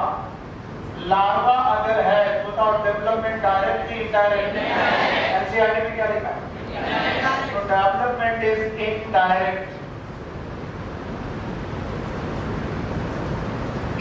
Indirect development. बस मैं यही रुक करके तुम्हारा ध्यान खींचना चाहूंगा. पूरी फेरा याद है? बताओ सेक्सेस उसमें सेपरेट थे कि नहीं थे? जवाब नहीं आएगा तो करोगे. हाँ, वो मोनोइसियस थे, ये भी मोनोइसियस हैं, वो भी गैमेट बनाते थे, ये भी गैमेट बनाते हैं. उनका गैमेट फ्यूज होता था, इनका भी फ्यूज होता, लेकिन उनका गैमेट फ्यूज होता था एक्सटर्नल की इंटरनल. ओरीफेरा का डायरेक्ट फर्टिलाइजर इंटरनल, टिनोफोरा का एक्सटर्नल. उनमें भी लार्वा बनता था, इनमें भी लार्वा बनता है. बताओ उनका भी डेवलपमेंट कैसा था? इसका भी. अंतर बताओ कहां पर आया? फर्टिलाइजेशन. सुनो किसमें? ओरीफेरा कैसे थे और ये वाले याद रहेगा. इसके बाद है एग्जांपल्स. Example yes. पहला एग्जांपल एनसीईआरटी में क्या लिखा है? हाँ, प्लूरो. प्लीज इसे सही ढंग से लिखिएगा. Pleurobrachia. This Pleurobrachia is known as sea gooseberry.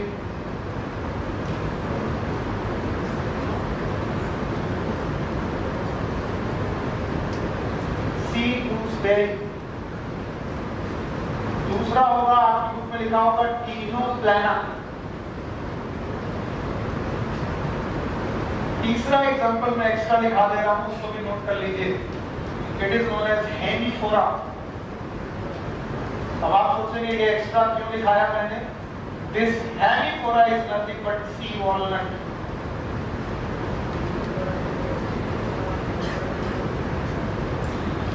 समुद्री walnut, sea walnut. It is Hormiphora. चलिए अब कुछ चीजें मैं पूछ रहा हूं, सारे लोग सोच के जवाब देंगे. सी पेन, सी फैन, सी एनिमोल. Very good. इसके बाद आया आपके पास सी गूसबेरी. Sea gooseberry. इसके बाद आएगा सी वॉलनट. याद रहेगा. ऐसे सी से जुड़े हुए बहुत सारे चीजें आपके सामने आने वाली हैं और आप इतना कंफ्यूज होने वाले हो कि कौन किसमें था. अब बताओ इसके पहले वाले एग्जांपल किसके थे? Sealant PETA. किसका? और ये वाले पक्का? चलो पाक स्पॉन्ज. Fresh water sponge. अभी तक तो एग्जांपल सारे याद है आपको. स्काइफा का दूसरा नाम, चलो वो 3 याद है. अच्छा मैं सीलेंट पेटा पूछना. पाइसेरिया का दूसरा नाम, पोर्टुगीज मैन ऑफ ओबेलिया याद है? Yes sir. और एलिया का दूसरा नाम? हाइड्रा याद है? Yes sir. अच्छा बताओ प्लेटिटेला का दूसरा नाम? कार्बोनिया का दूसरा नाम? मिनेट्राइना का दूसरा नाम? सी गूसबेरी का दूसरा नाम? That is ctenophora. अच्छा सी वॉलनट. इसके अलावा टीनोप्लाना. कैसे बोलो? तो thank you very much. Bye bye. Ctenophora. Now the next is Platyhelminthes.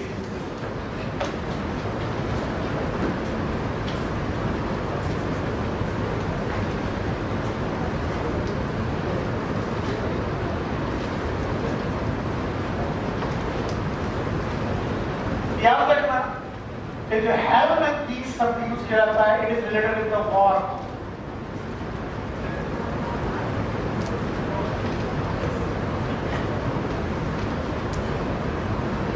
Platyhelminthes. अब प्लेटी का मतलब है flat.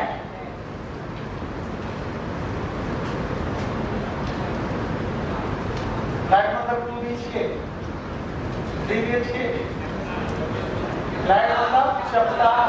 And that's why they are known as flat walk.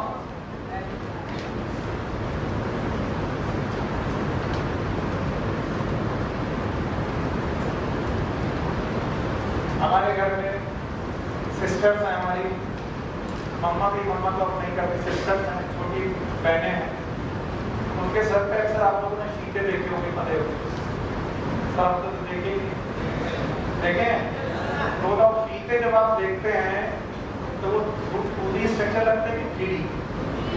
पता नहीं, डी नहीं पता, 2D की 3D? 2D मतलब अपने लंबाई और चौड़ाई। उनकी डॉर्सल सरफेस कैसी है? फ्लैट, और वेंट्रल सरफेस भी फ्लैट।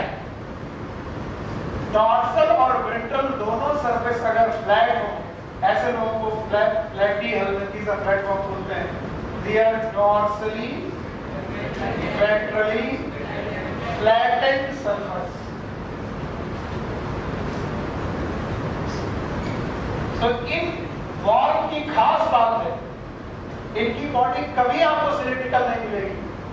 आपको इनकी बॉडी अगर बेटा मिलेगी तो पत्ती जैसी चपटी मिलेगी, लाइक दिस, या फिर इनकी बॉडी आपको बिल्कुल फीते जैसी मिलेगी। फीता मतलब रिबन जैसी, लाइक दिस। पहले तो आप अपने दिमाग में एक पिक्चर बनाइए कि आपके पेट में से एक कीड़ा निकलता है, या पेट में एक कीड़ा है जो एकदम फ्लैट है, जैसे फीता होता है।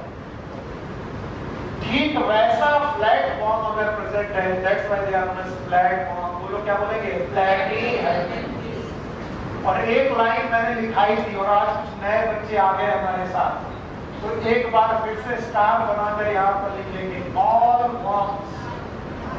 इस दुनिया में जितने भी वॉर्म्स मिलेंगे आपको, ऑल वॉर्म्स आर विट्रोप्लास्टिक।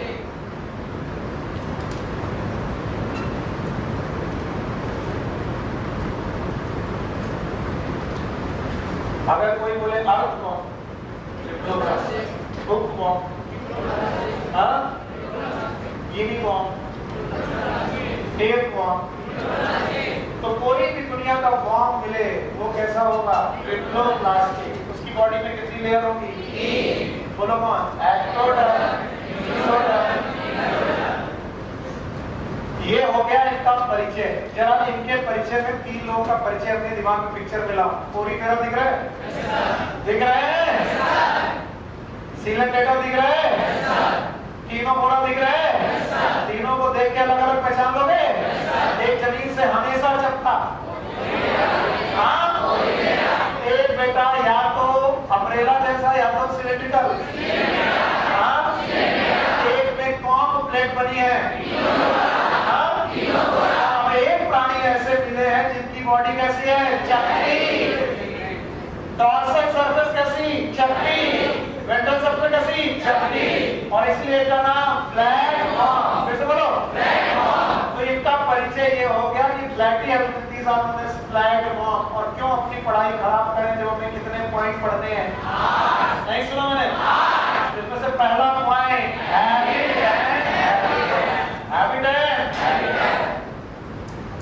तो सबसे पहले इसका हैबिटेट लिखने की कोशिश करिए। मोस्टली पैरासिटिक, ज्यादातर बंदे पैरासिटिक हैं, मोस्टली पैरासिटिक। और पैरासिटिक में भी एंडोपैरासाइट, जो किसी जानवर के अंदर रहते हैं, endoparasite in animals, even in human being.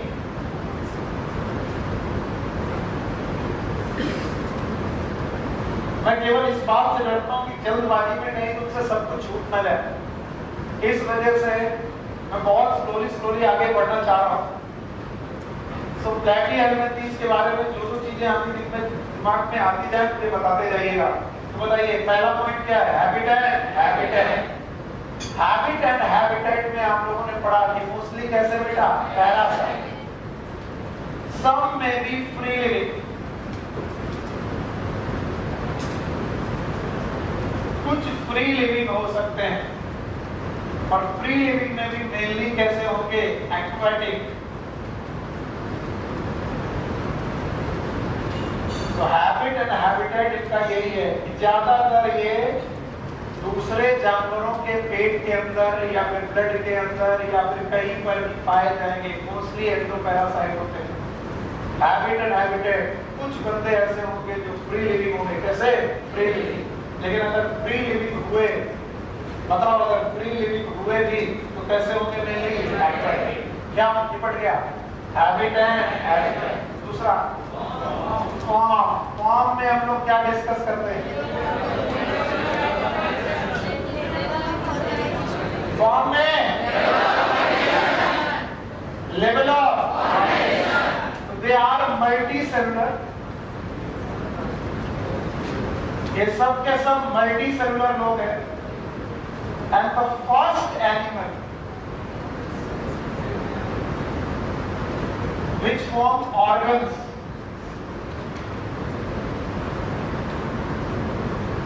और इन्होंने जो पहला ऑर्गन बनाया है, it is related with the alimentary canal.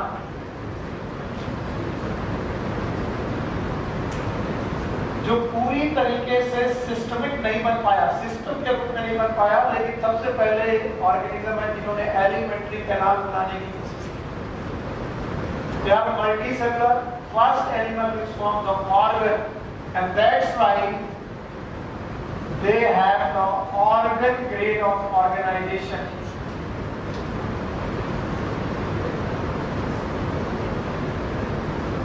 मुझे अपनी क्लास खराब नहीं करनी, इसलिए मैं कुछ बकवास कर रहा हूँ, मेरा साथ दीजिए। कोरीफेरा का ग्रेड, सीलेंट डेटा का ग्रेड, तीनों पूरा का ग्रेड। अब आज कौन आया? प्लैटीहेल्मिन्थेस का लेवल ऑफ ऑर्गेनाइजेशन क्या है? Organ grade of organisation. क्या इसने ऑर्गन सिस्टम बनाया? पर क्या बनाया? ऑर्गन। और जो भी ऑर्गन बनाया वो कौन सा था? Alimentary canal. फिर से बोलो। अब वो भी एलिमेंट्री कैनाल जो बनाई तो कंप्लीट की इनकम्प्लीट? इनकम्प्लीट एलिमेंट्री कैनाल बनाई है। कैसे बनाई है वो मैं भी डिस्कस करता हूँ। फॉर्म हो गया point number 2। Now the point number 3 is symmetry.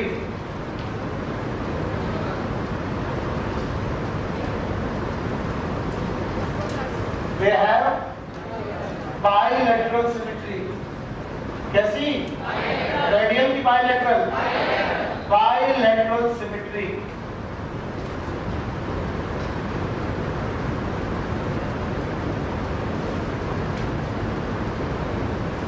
Bilateral symmetry का मतलब है इनकी बॉडी को लेफ्ट और राइट पार्ट में बांटा जा सकता है। किस पार्ट में? Left hand. यानी दो लेटरल पार्ट है, एक लेफ्ट लेटरल पार्ट और एक राइट लेटरल पार्ट। तो इस दुनिया में जिसकी भी बॉडी को लेफ्ट और राइट पार्ट में बांटा जा सके उसे क्या बोलेंगे? बायलैटरल। माइसेल्फ सितारा मछली सितारा मछली देखो, बायलैटरल की रेडियल। अब ध्यान से सुनो, वैसे तुम्हारा मन तो करता नहीं है, तुम जमा ही ले रहे हो, इसलिए तुम्हारा मन ही नहीं करता कि कौन एनिमल कितना पढ़े। एक क्वेश्चन इससे दिया जाएगा तो ध्यान दो, हमें एक क्वेश्चन इंपॉर्टेंट है। 720 में 720 चाहिए। पहले 360 में 360 बुलाओ। ध्यान से सुनो, मैंने बोला बायलैटरल सिमेट्री और मैं कुछ खास बात बताने जा रहा हूँ। All the triploblastic, all the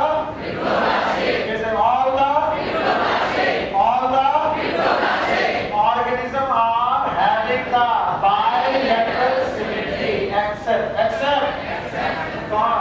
Echinodermata। बोलो कौन? क्योंकि उसका एडल्ट कैसा लगता है? रेडियल। उसका बच्चा भी पल्ले नहीं पड़ा।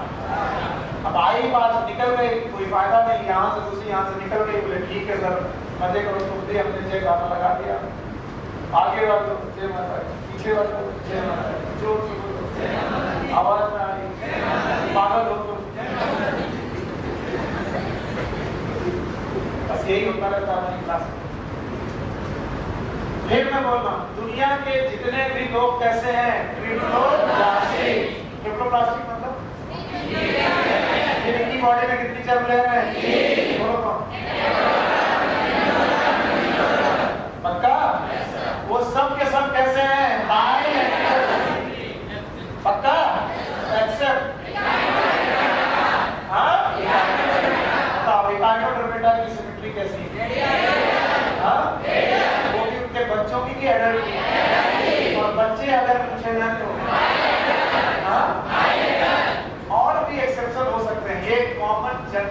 बताइए, जनरल बात। मोलस्का में भी एक बात है, मोलस्का बाद में कैसे हो जाते हैं, एसिमेट्रिकल। कैसे? अब इसको ग्रैस्प नहीं कर पाए। क्या होता है, बॉल आती है, कुछ लोग झुक जाते हैं पंप से, कुछ लोग छोड़ देते हैं, निकल गए। कुछ लोग खेलने की कोशिश करते हैं, चाहे बूट टूट जाए, तो तुम लोग खेलने की कोशिश करो चाहे। हाँ, मैंने बोला मोलस्का भी इस बात में एक्सेप्शन रखते हैं। बताओ क्या? मोलस्का बायोलेटर्स में किसको करते हैं? यस। लेकिन कभी कभी उनमें क्या होता है, टॉर्जन। बोलो क्या? सन में देखो, सन किससे बनता है? मोलस्का। और टॉर्जन की वजह से उनकी सिमेट्री, सिमेट्रिकल की एसिमेट्रिकल। अब पता, फिर से सेंटेंस पूरा करते हैं, करें? All the triploblastic, all the बेसो, बोलो, except होगी कौन? एडर, जो कैसा होगा? रेडियल। और कौन? मोलस्का, उसका भी कौन? एडर। सारे भी कुछ जो क्या शो करते हैं? टॉर्जन। बोलो क्या? और वो सिमेट्रिकल से क्या करते हैं? एसिमेट्रिकल। खैर, मैंने अपनी जो बात थी वो कही है। फॉर्म के बाद सिमेट्री, सिमेट्री के बाद आया जर्म लेयर।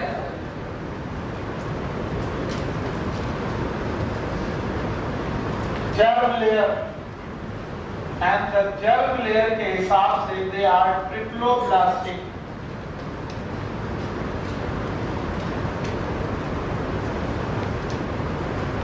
ट्रिप्लोब्लास्टिक। और इन तीनों लेयर को एक बार समझना बहुत जरूरी है। तो मैं जर्म लेयर दोबारा पढ़ा रहा हूं।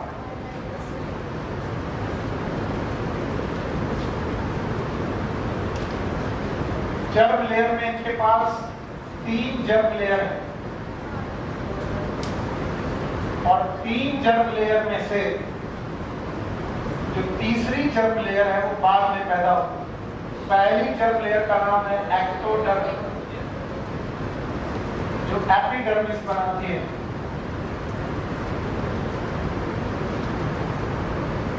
इसके अलावा अंदर वाला है एक्टोडर्म, और बीच में इनके पास मीजोडर्म पैदा हो जाती है। Mesoderm is a third germ layer. पर रट्टा मारते मारते हम लोग ऐसे पढ़ते हैं, एक्टोडर्म, मीजोडर्म, एक्टोडर्म। तो क्या पढ़ना चाहिए? Ectoderm, ectoderm, mesoderm. सबसे पहले कौन बनती है? फिर याद करो, पोरीफेरा में एक्टोडर्म, एक्टोडर्म के बीच में मीसेंकाइम। मीसोग्लिया। बताओ, सीलेंटेरा में एक्टोडर्म और एंडोडर्म के बीच में मीसोग्लिया। तीनों फोरा में एक्टोडर्म और एंडोडर्म के बीच में, हाँ?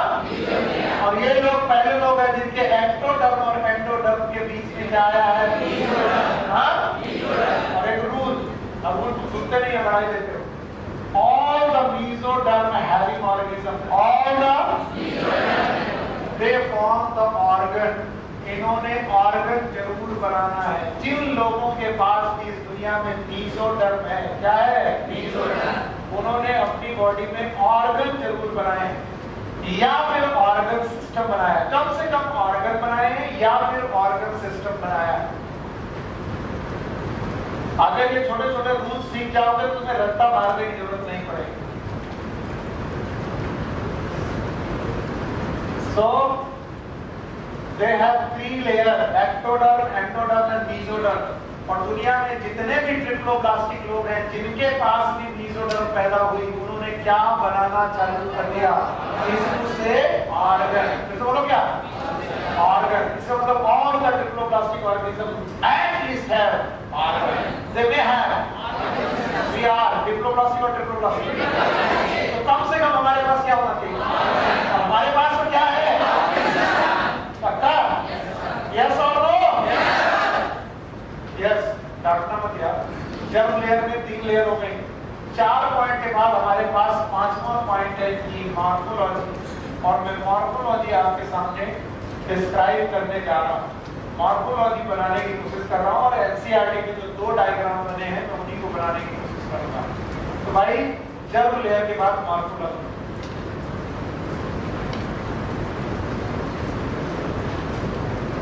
याद रखना, they have dorsal and ventral flat body.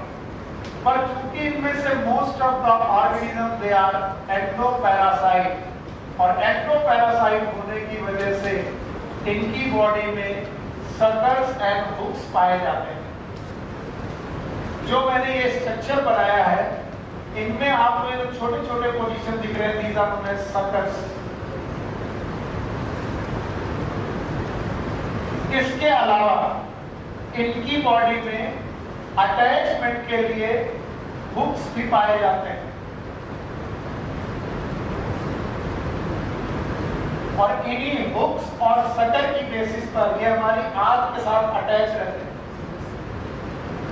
इनमें से ज्यादातर member, not all the member, छोटे छोटे सेगमेंट पाए जाते हैं। ये सेगमेंट केवल एक्सटर्नल सेगमेंट है, ये इंटरनल सेगमेंट नहीं है। और अगर ये इंटरनल सेगमेंट नहीं है तो आपको याद रखना पड़ेगा ये सेगमेंट ट्रू सेगमेंट है कि false. They have the false segmentation.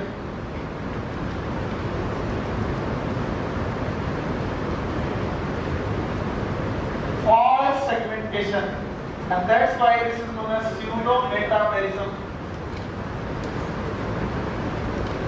कुछ लोगों ने मैंने बोला और मान लिया, यहीं पर आप गलती करते हो, इसलिए वहां पर तुम्हारा भी काम करते हैं और अपना भी काम करते हैं। मैं तुम्हारी जगह होता दोबारा पूछता, सर नहीं समझ में आया, why they are known as false segmentation? क्योंकि ये सेगमेंट बाहर से दिख रहे हैं, बॉडी के अंदर। अगर इनकी बॉडी के अंदर घुसो तो क्या ये सेगमेंट दिखाई पड़ेंगे?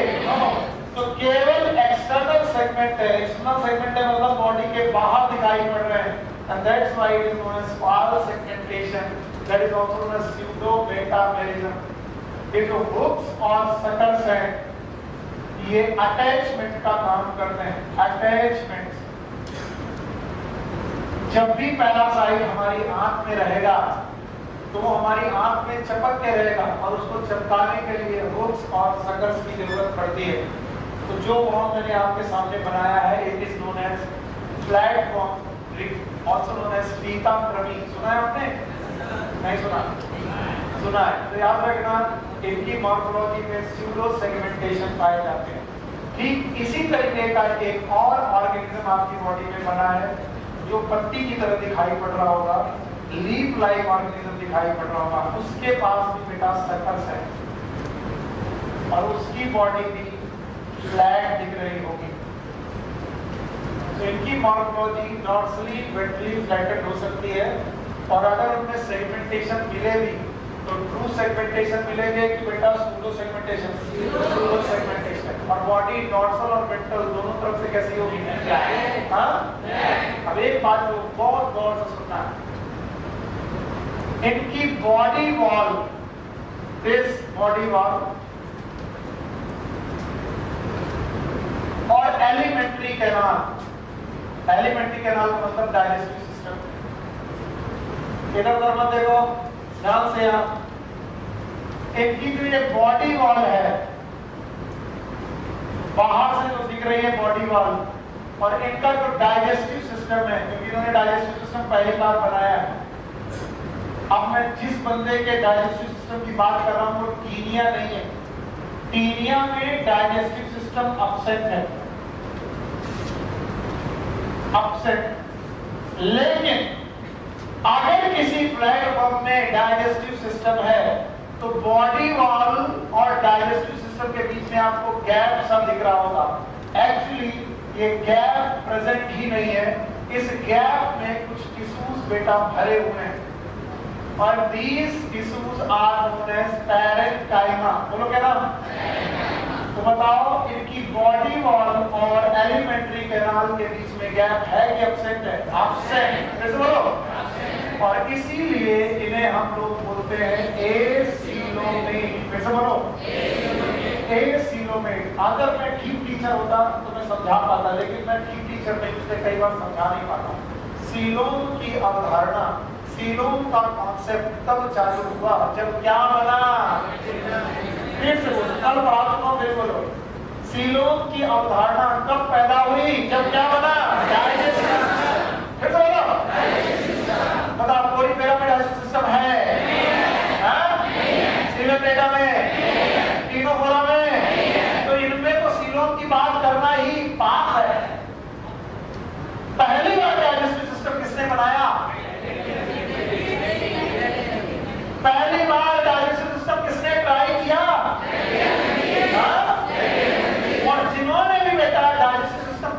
ट्राई किया, क्या उनके पास सीलोम की अवधारणा स्टार्ट हुई होगी? यस। यानी उनकी बॉडी वॉल और डाइजेस्टिव सिस्टम के बीच में कहने के लिए कुछ रहा होगा, और जो कहने के लिए रहा उसमें क्या भर दिए गए? पैरेन्काइमा। तो बताओ कैविटी प्रेजेंट की एब्सेंट? तो सीलोम इज प्रेजेंट और एब्सेंट? तो बताओ सीलोम इज एब्सेंट। तो ट्रू एसिलोमिक ऐसे बंदे जो एसिलोमेट है, जिनमें कोई बॉडी कैविटी नहीं है, they are only Platyhelminthes. Question फिर सुनो, जो लोग इस क्वेश्चन का जवाब देंगे उसका मतलब वो जाग रहा है। Which of the following organism does not have body cavity or coelom? Number 1, Porifera. Number 2, Coelenterata. Number 3, Platyhelminthes. Number 4, or? Let's say, which of the following organism does not have body cavity or and coelom? क्या Porifera का body cavity है? Yes sir. Coelom? सीलोटेटा में body cavity है? Yes sir. Coelom? और प्लैटीहेलमिंथेस में ना कोई body cavity है, ना कोई सीलोम। पल्ले पड़ा? इसका बॉडी कैविटी जैसा शब्द ही के लिए नहीं है, क्योंकि जो भी बॉडी कैविटी आई उसमें कौन घुस गया? पैरेन्काइमा। तो सीलोमेट की है, सीलोमेट। तो क्या इनमें डाइजेस्टिव सिस्टम हो सकता है? Yes sir. क्या इनमें बॉडी वॉल हो सकती है? Yes sir. क्या इनकी बॉडी वॉल और डाइजेस्टिव सिस्टम के बीच में गैप है कि नहीं है? नहीं है। तो वो गैप भरा किससे है? पैरेन्काइमा। और ये पैरेन्काइमा आगे आपको पता चलेगी कि ये पैरेन्काइमा फूड एब्जॉर्प्शन में हेल्प करती है। किसमें बेटा? मैं दिखाऊंगा कैसे फूड एब्जॉर्प्शन में हेल्प करती है। तो मॉर्फोलॉजी आपके सामने हो गई।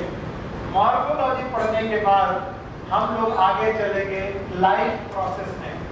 तो पहला लाइफ प्रोसेस जो है हमारे पास आएगा वो है डाइजेशन।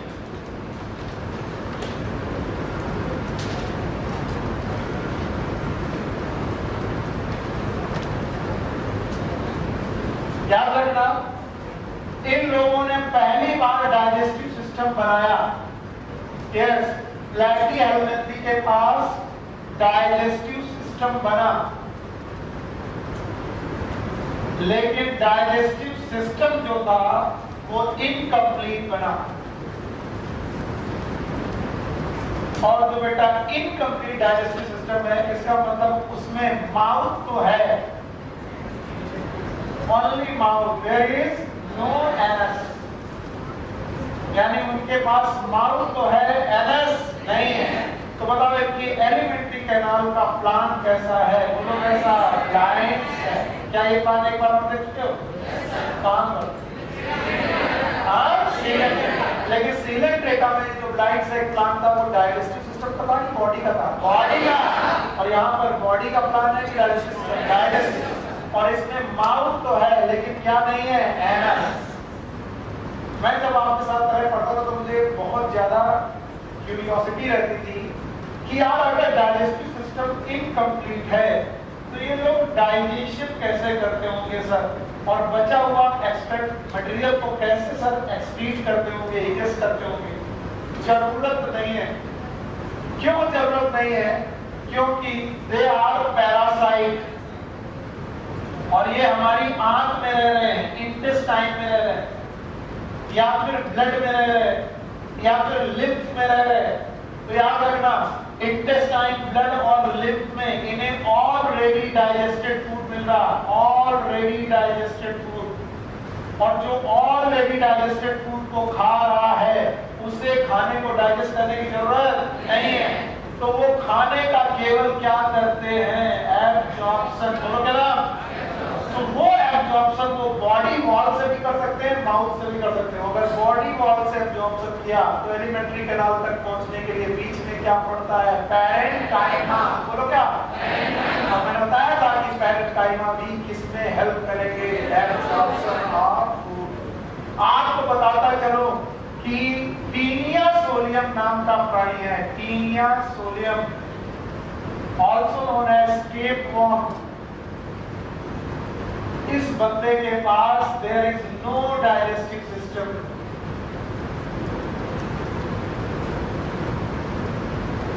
इनके पास तो डाइजेस्टिव सिस्टम ही नहीं है।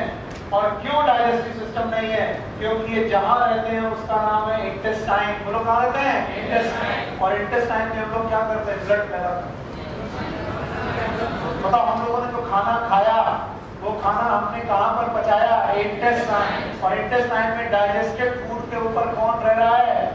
दिस और टीनिया। बताओ, उसे डाइजेस्ट करने की जरूरत?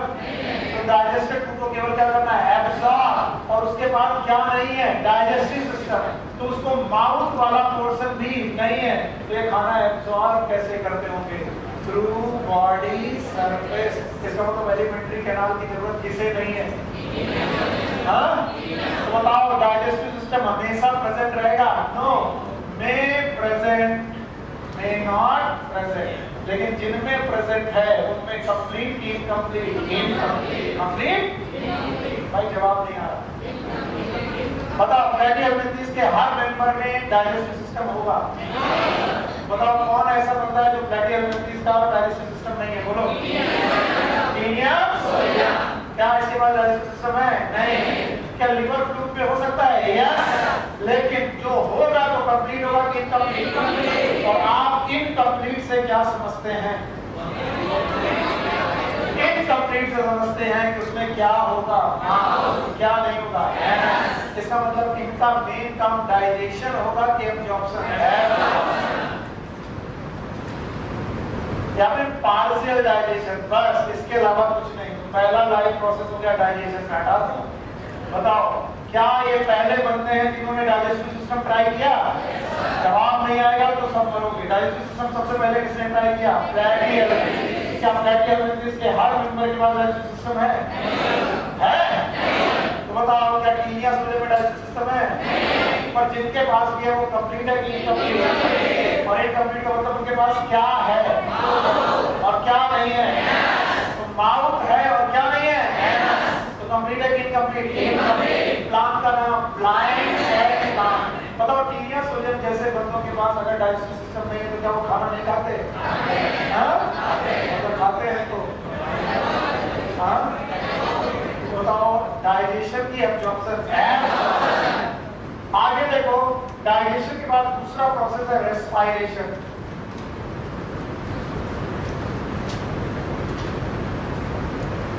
आप लोगों से वैसे आपका टीचर हाथ जोड़ेगा तो अच्छा नहीं लगेगा, मैं जानता हूँ।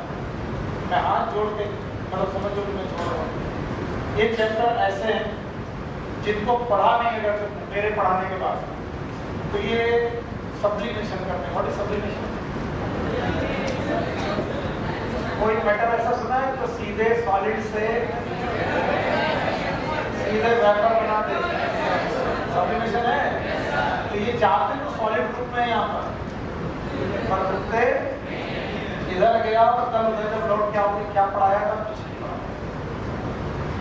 तो कुछ चैप्टर ऐसे हैं जैसे प्लांट किंगडम हो गया, एनिमल किंगडम हो गया, मॉर्फोलॉजी हो गई, एनाटॉमी हो गई, स्ट्रक्चरल ऑर्गेनाइजेशन हो गया। टीचर जितना मेहनत करेगा उससे 2 गुना 3 गुना आपको मेहनत करके उसे रिटेन रखना। और मैं रिटेन रखने का तरीका सिखाता हूँ। कितने पॉइंट? 8। तो कम से कम वो 8 पॉइंट याद रखो। रेस्पायरेशन, एक रूल बना लो, ऑल एंडोपैरासाइट, इस दुनिया में जितने भी एंडोपैरासाइट हैं, ऑल एंडोपैरासाइट आर फैकल्टेटिव एनाएरोब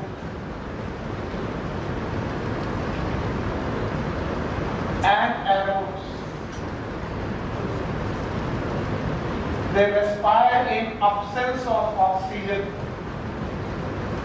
इन्हें ऑक्सीजन की जरूरत ही नहीं है, ये एनाएरोबिक रेस्पायरेशन कर लेते हैं, इसलिए इनको सिस्टम की जरूरत भी नहीं है, गैस एक्सचेंज करने की जरूरत नहीं है।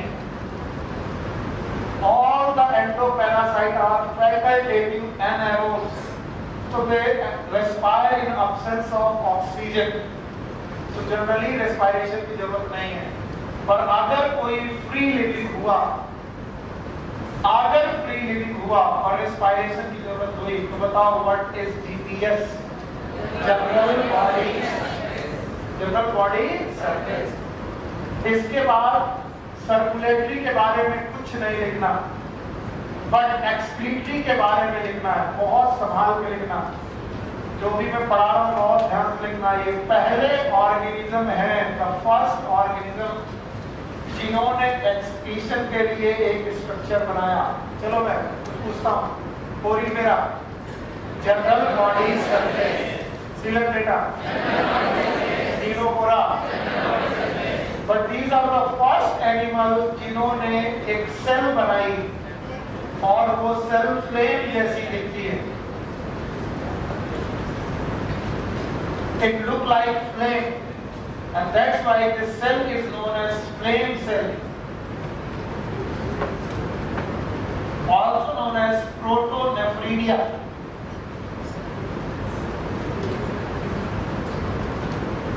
तो पहली बार डाइजेस्टिव सिस्टम के साथ साथ या डाइजेशन के साथ साथ एक्सक्रीशन के लिए भी सेल पैदा की गई, and that cell is known as flame cell, also known as protonephridia. यानी नेफ्रीडिया के पहले का स्ट्रक्चर, यानी आगे चल के नेफ्रीडिया मिलेंगे, अभी नेफ्रीडिया नहीं मिले हैं। इसका मतलब नेफ्रीडिया के पहले वाले लोग बोलो कौन? Protonephridia, also known as flame cells. Okay, चलो भाई बहुत बढ़िया पढ़ लिया आपने। उससे जा रहा हूँ, रेस्पायरेशन, ये बंदे एक एक्टोपैरासाइट है। तो बताओ एरोबिक क्या aerobic? Aerobic. Respiration in presence of oxygen की एब्सेंस। अगर फ्री लिविंग हुआ तो बताओ किसके द्वारा? General body. सर्कुलेटरी सिस्टम नहीं है, एक्सक्रीटरी सिस्टम के लिए, एक्सक्रीशन के लिए क्या इनके पास स्पेशल सेल आई है? सेल का नाम flame cell, also known as protonephridia. याद रखना, नर्वस सिस्टम में एक छोटी सी बात पढ़नी है आपको। ये पहले बंदे हैं जिन्होंने अपनी नर्व को कलेक्ट करके गैंग्लिया बनाने की कोशिश की। आपकी बुक में नहीं मिलेगा, ध्यान सुनना। They try to form the nerve ganglia. इन्होंने पहली बार नर्व की गैंग्लिया बनाने की कोशिश की, और बहुत प्रीमिटिव गैंग्लिया अगर कहीं मिलेगी तो वो केवल और केवल प्लेटी हेलमिंथी से मिलेगी। देखो, जो लोग बैठे बैठे केवल सुन रहे हैं वो ध्यान सुने एक बार और। यही गैंग्लिया आगे चल के ग्रे मैटर और व्हाइट मैटर बनाती है। क्या? और एक स्ट्रक्चर पैदा करती है। बोलो कौन? ब्रेन। इसका मतलब ब्रेन बनने की शुरुआत किसने कर दी? प्रोटोनेफ्रिडिया। अरे सॉरी, प्लेटी हेलमिंथी। इसका मतलब प्लेटी हेलमिंथी ने पहला ट्राई किया कि नर्व को क्या किया? कलेक्ट, और क्या बनाया? हाँ, नींद आ रही है? हाँ, बोला यस सर, यस सर। खड़े हो, मुजरा करे तो आइए, खड़े हो, खड़े हो। Yes yes yes. आपने कहा कि नींद आ रही है, कहा तो झूठ नहीं बोलते मुझसे।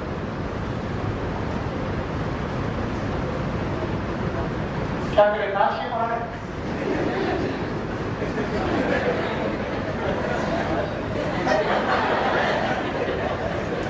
अरे आइटम पैक।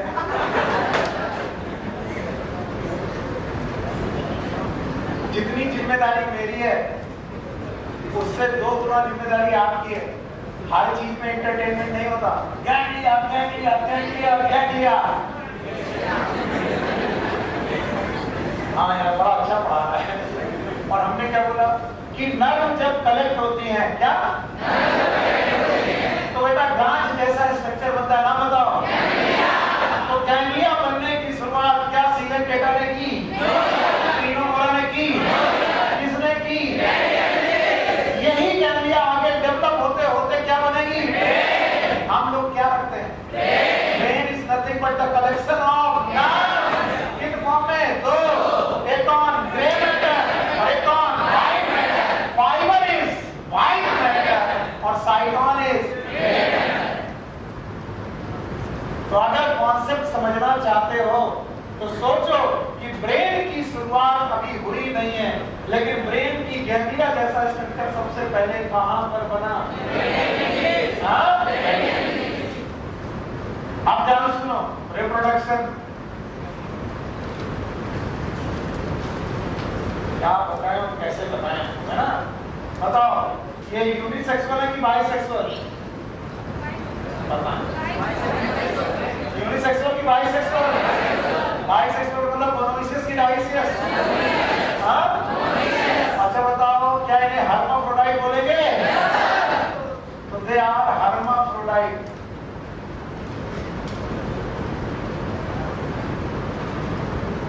देख के तुम्हें दिखा देते हैं कि बुक ने कितना तुमको पढ़ाने की कोशिश भी की। बुक को इससे भी मतलब नहीं है कि तुम क्या पढ़ रहे हो, बाद में जाओ। अब मैं एक एक लाइन पढ़ाने की कोशिश में हूँ, पढ़ो। They have as called as, बाकी तुम कहाँ देख लो फिगर में, कौन सा फिगर पता नहीं। These are mostly found in including flag of are क्या प्रेजेंट है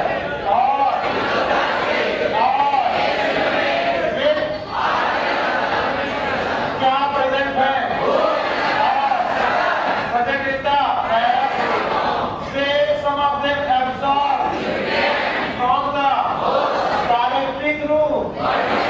बताओ ये इनके पास डाइजेस्टिव सिस्टम नहीं है, क्या बताओ? Specialized cells are called as help in sexes are not fertilization, development is through many larval stages. Some are like planaria, others high degree of reproduction capacity. Example: Tinea, Platyhelminths, Gaia। और हम किसी से लगे पड़े हो, मेरा sir मजा नहीं आ रहा, आनंद नहीं आ रहा। अगर ऐसे पढ़ा देते ना तो तुम तुरंत खांसते और कहते सर 1 मिनट में आया और गायब। क्योंकि ऐसे जो तुमने देखा ना, इसका एक पिक्चर तुम्हारे दिमाग में बनाया। बताओ यहाँ पर तो केवल इन्होंने फ्लेम से लिख दिया, क्या दिखाया फ्लेम से? क्या आपके दिमाग में फ्लेम से रहा है? नहीं है, बोले नहीं है। अरे पागलों, और मैं रिप्रोडक्शन पे ज्यादा ध्यान नहीं दे रहा हूं। बताओ सेक्सेस आर सेपरेट और नॉट सेपरेट? फर्टिलाइजेशन इंटरनल और एक्सटर्नल? हां, और development is through any larva. इनका एक प्राणी है, नाम है Dugesia. Dugesia, it is also known as Planaria. बोलो क्या बोलते हैं? और इस प्लानेरिया में हमें सिखाया गया है कि दिस प्लानेरिया है हाई रीजनरेशन कैपेसिटी। बोलो क्या? इनके पास रीजनरेशन की कैपेसिटी है, यानी अगर इनकी बॉडी को आप काट दो तो कटे हुए पार्ट से, मान लो आपने इनकी बॉडी को काट दिया, इतना पार्ट काट दिया, कटे हुए पार्ट से पूरा पार्ट बन जाता है। This is known as high regeneration. क्या नाम है इसका? डुजेसिया, also known as planaria। फिर से बोलो planaria। अब याद रखना इनके 2 और एग्जांपल है। One is known as taenia solium, also known as tapeworm। बोलो क्या नाम? दूसरा कौन? एसिडोरा, also known as liver। एक चीज है जो मैं चाहता हूँ कि तुम बार-बार सुनो, मैं चाहता हूँ कि बार-बार सुनो। Their development is by, फिर से बोलो, इसका मतलब 1 लार्वा की मैनी लार्वा। अगर मैनी लार्वा है तो ध्यान से सुनना जो मैं कह रहा हूं। याद रखना इसमें से टीनिया सोलियम की लाइफ साइकिल बड़ी कॉम्प्लेक्स, ऑल्दो दी नहीं है फिर भी सर पढ़ा रहे, आउट ऑफ एनसीईआरटी पढ़ाने की कोशिश कर रहे। टीनिया सोलियम ह्यूमन की बॉडी में रह रहा, आदमी की बॉडी में रह रहा। आज भगवान तुम्हारी बुद्धि चल जाए 10 मिनट के लिए, मेरा काम बन जाएगा, तुम्हारा भी काम बन जाएगा। बताओ मैं एक आदमी हूँ जिसके अंदर, मैं ह्यूमन बॉडी के अंदर कौन रह रहा? Taenia solium. कहाँ पर रह रहा? Thank you very much. कहाँ पर रह रहा? और इंटेस्टाइन में रहते हुए टीनिया सोलियम कर रहा है रिप्रोडक्शन। क्या कर रहा है? रिप्रोडक्शन कहाँ कर रहा है? हमारी इंटेस्टाइन की अपनी इंटेस्टाइन, तो हमारी इंटेस्टाइन में रिप्रोडक्शन कर रहा है। इसका मतलब रिप्रोडक्शन के दौरान क्या पैदा हो रहा है? लार्वा। तो कहाँ पैदा हो रहा है? इसकी इंटेस्टाइन। और ह्यूमन इंटेस्टाइन के साथ ये लार्वा फीकल मैटर के मैटर का मतलब है, आप लोग समझते हो, इजेशन, पॉटी, इसके साथ बाहर आ रहा है सीवेज, और इस फीकल पर फीड करता है पिग। आप सब लोग जानते हो ये जो हमारी टीनिया सोडियम किसी ऑर्गेनिज्म, मेरे ऑर्गेनिज्म के बॉडी के अंदर टीनिया सोडियम था, उसने लार्वा पैदा किए, लार्वा मेरे फीकल मैटर सीवेज मटेरियल के साथ बाहर आए, और इस सीवेज मटेरियल को खेत में डिस्पोज किया गया या बाहर डिस्पोज किया गया, उससे किसने फीड किया? पिग। और पिग की बॉडी में, पिग की मसल में ये लार्वा मैनी स्टेज में, यानी वन लार्वा या मैनी लार्वा कंडीशन से ये पिग की फ्लश में पहुंच जाता है। फ्लश मतलब मीट, मांस। और इसीलिए मुस्लिम्स एंड ज्यूज के धर्म में कहा गया है कि पिग खाना हराम है। वो उसका साइंटिफिक बेस ये है कि अगर तुमने पिग खाया, पिग का मीट खाया, तो एक्चुअली आप किसका लार्वा खाओगे? टीनिया। अगर टीनिया का लार्वा अगर आपने खा लिया, तो ये टीनिया का लार्वा खाने के बाद फिर कहाँ जाएगा? मांस खा के कहाँ जाता है? इंटेस्टाइन। और उस इंटेस्टाइन में पहुंचकर टीनिया आपकी बॉडी में आ जाएगा। इसलिए दुनिया में जिन्होंने कभी भी मीट नहीं खाया, पिग का मीट नहीं खाया, उनको कभी टीनिया सोडियम हो सकता है कि नहीं हो सकता है? तो जितने वेजिटेरियन हैं उनमें से किसी ने कहा कि मैंने आज तक कभी, मैं तो वेजिटेरियन हूं, मैंने आज तक कभी सर मांस नहीं खाया, तो मैं कहता हूँ एक चीज तो पक्की है कि तुम्हें क्या नहीं होगा? Taenia sodium. फीता कभी आपके पेट में नहीं हो सकता।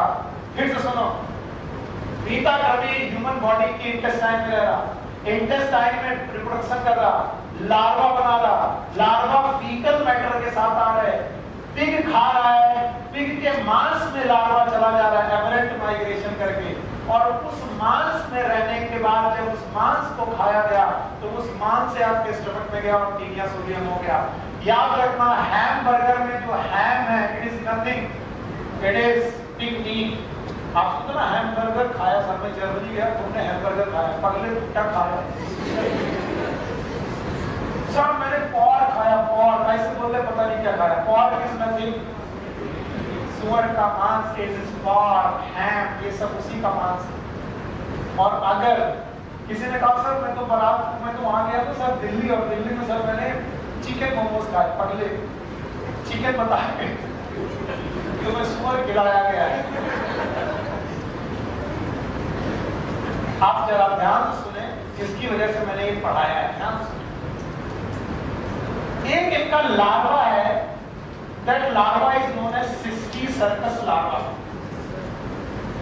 मैं जबरदस्ती पढ़ा रहा हूँ आउट ऑफ कोर्स। क्यों आउट ऑफ कोर्स पढ़ा रहा हूँ? क्योंकि बहुत हेल्थ से रिलेटेड है, अदरवाइज मैं कभी नहीं पढ़ाता।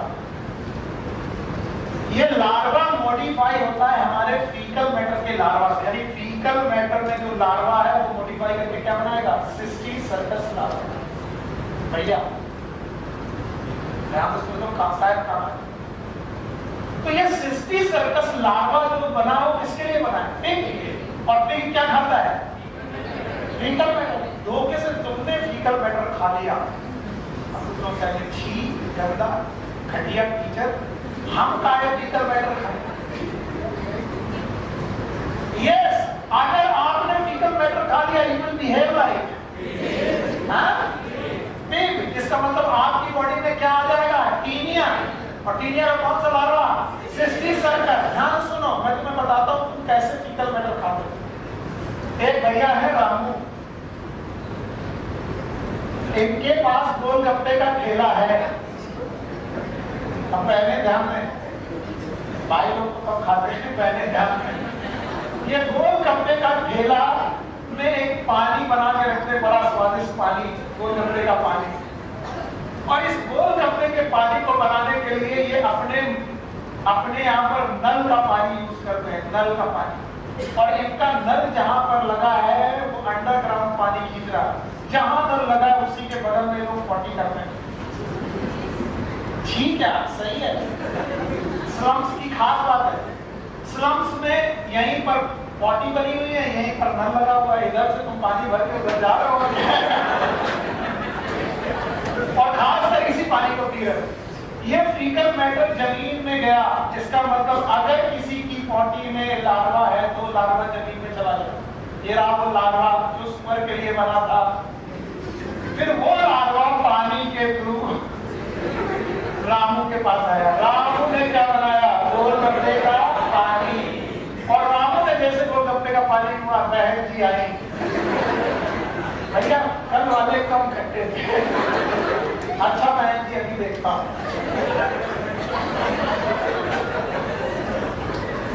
लो बहन जी ने 2 गोलगप्पे, 3 गोलगप्पे, 10, 15, 20 रुपए के गोलगप्पे निपटा दिए। इन्हें नहीं मालूम था कि जो चीज किसके लिए बनी थी वो ये खा चुकी है। अब सिस्टी सर्कस लार्वा कंफ्यूज है, कहता है मुझे मिलना चाहिए था कौन? मिली कौन? बहन जी। मिली कौन? तो वो cysticercus larva aberrant migrate करके ब्रेन में पहुंच जाता है। और आजकल बच्चों को ये बीमारी बहुत ज्यादा हो रही है। नाम है न्यूरोसिस्टी सर्कोसिस। अचानक बच्चों को फिट्स आने लगते हैं। अब मैं बताता हूँ, जो लोग भी आजकल चाउमीन के ठेले पर चाउमीन बहुत खा रहे हैं, वो लोग थोड़ा सा सतर्क हो जाएं, क्योंकि चाउमीन में यूज करते हैं कैबेज, और कैबेज लगता है खेत में, और खेत में जाते हैं गांव के लोग, सॉरी बोलना पड़ रहा, और उसी खेत में, कैबेज के खेत में लोगों ने पॉटी की। उस पॉटी से लार्वा कैबेज के साथ आया, और कैबेज के साथ वो बिना धुले काट करके आपकी चाउमीन में मिलाया गया, और चाउमीन से आपने वो खा लिया। बताइए लार्वा या तो पानी के थ्रू जा सकता है या तो खाने के थ्रू जा सकता है। ये लार्वा बना किसके लिए था? सुअर के लिए। हाथ मांग रहा है आदमी, लार्वा कंफ्यूज है, मुझे सुअर चाहिए, मिला बहन जी। तो कहाँ पे आएगा? ब्रेन पे, और ब्रेन पे जाकर डिपॉजिट हो जाएगा और ट्यूमर जैसी कंडीशन पैदा करेगा। एंड कई बार इस बीमारी का नाम है न्यूरोसिस्टिक सर्कोसिस। मैं डॉक्टर हूँ, इसलिए मैं जानता हूँ आजकल न्यूरोसिस्टिक सर्कोसिस के केस बहुत ज्यादा बढ़ रहे हैं, खासकर जैसे काकापुर में रहने वाले बच्चे या ऐसी जगह पे रहने वाले बच्चे जहाँ पर पानी खराब है, चाउमीन गंदी तरीके से बन रही है, वहां पर बच्चे अक्सर इस बीमारी से ग्रस्त हैं। तो आप लोगों का जब बहुत ज्यादा मन करे चाउमीन खाने का, आप अपने घर में पानी बॉयल करिए और मैगी ले आइए, क्या वो खाने। सर वो मजा नहीं है जब तक। So this was a platyhelminthes for you. Platyhelminthes के आगे की कहानियां, Escherichia, Annelida, Orthopoda, Mollusca, we will discuss by tomorrow. Take care, children. Bye.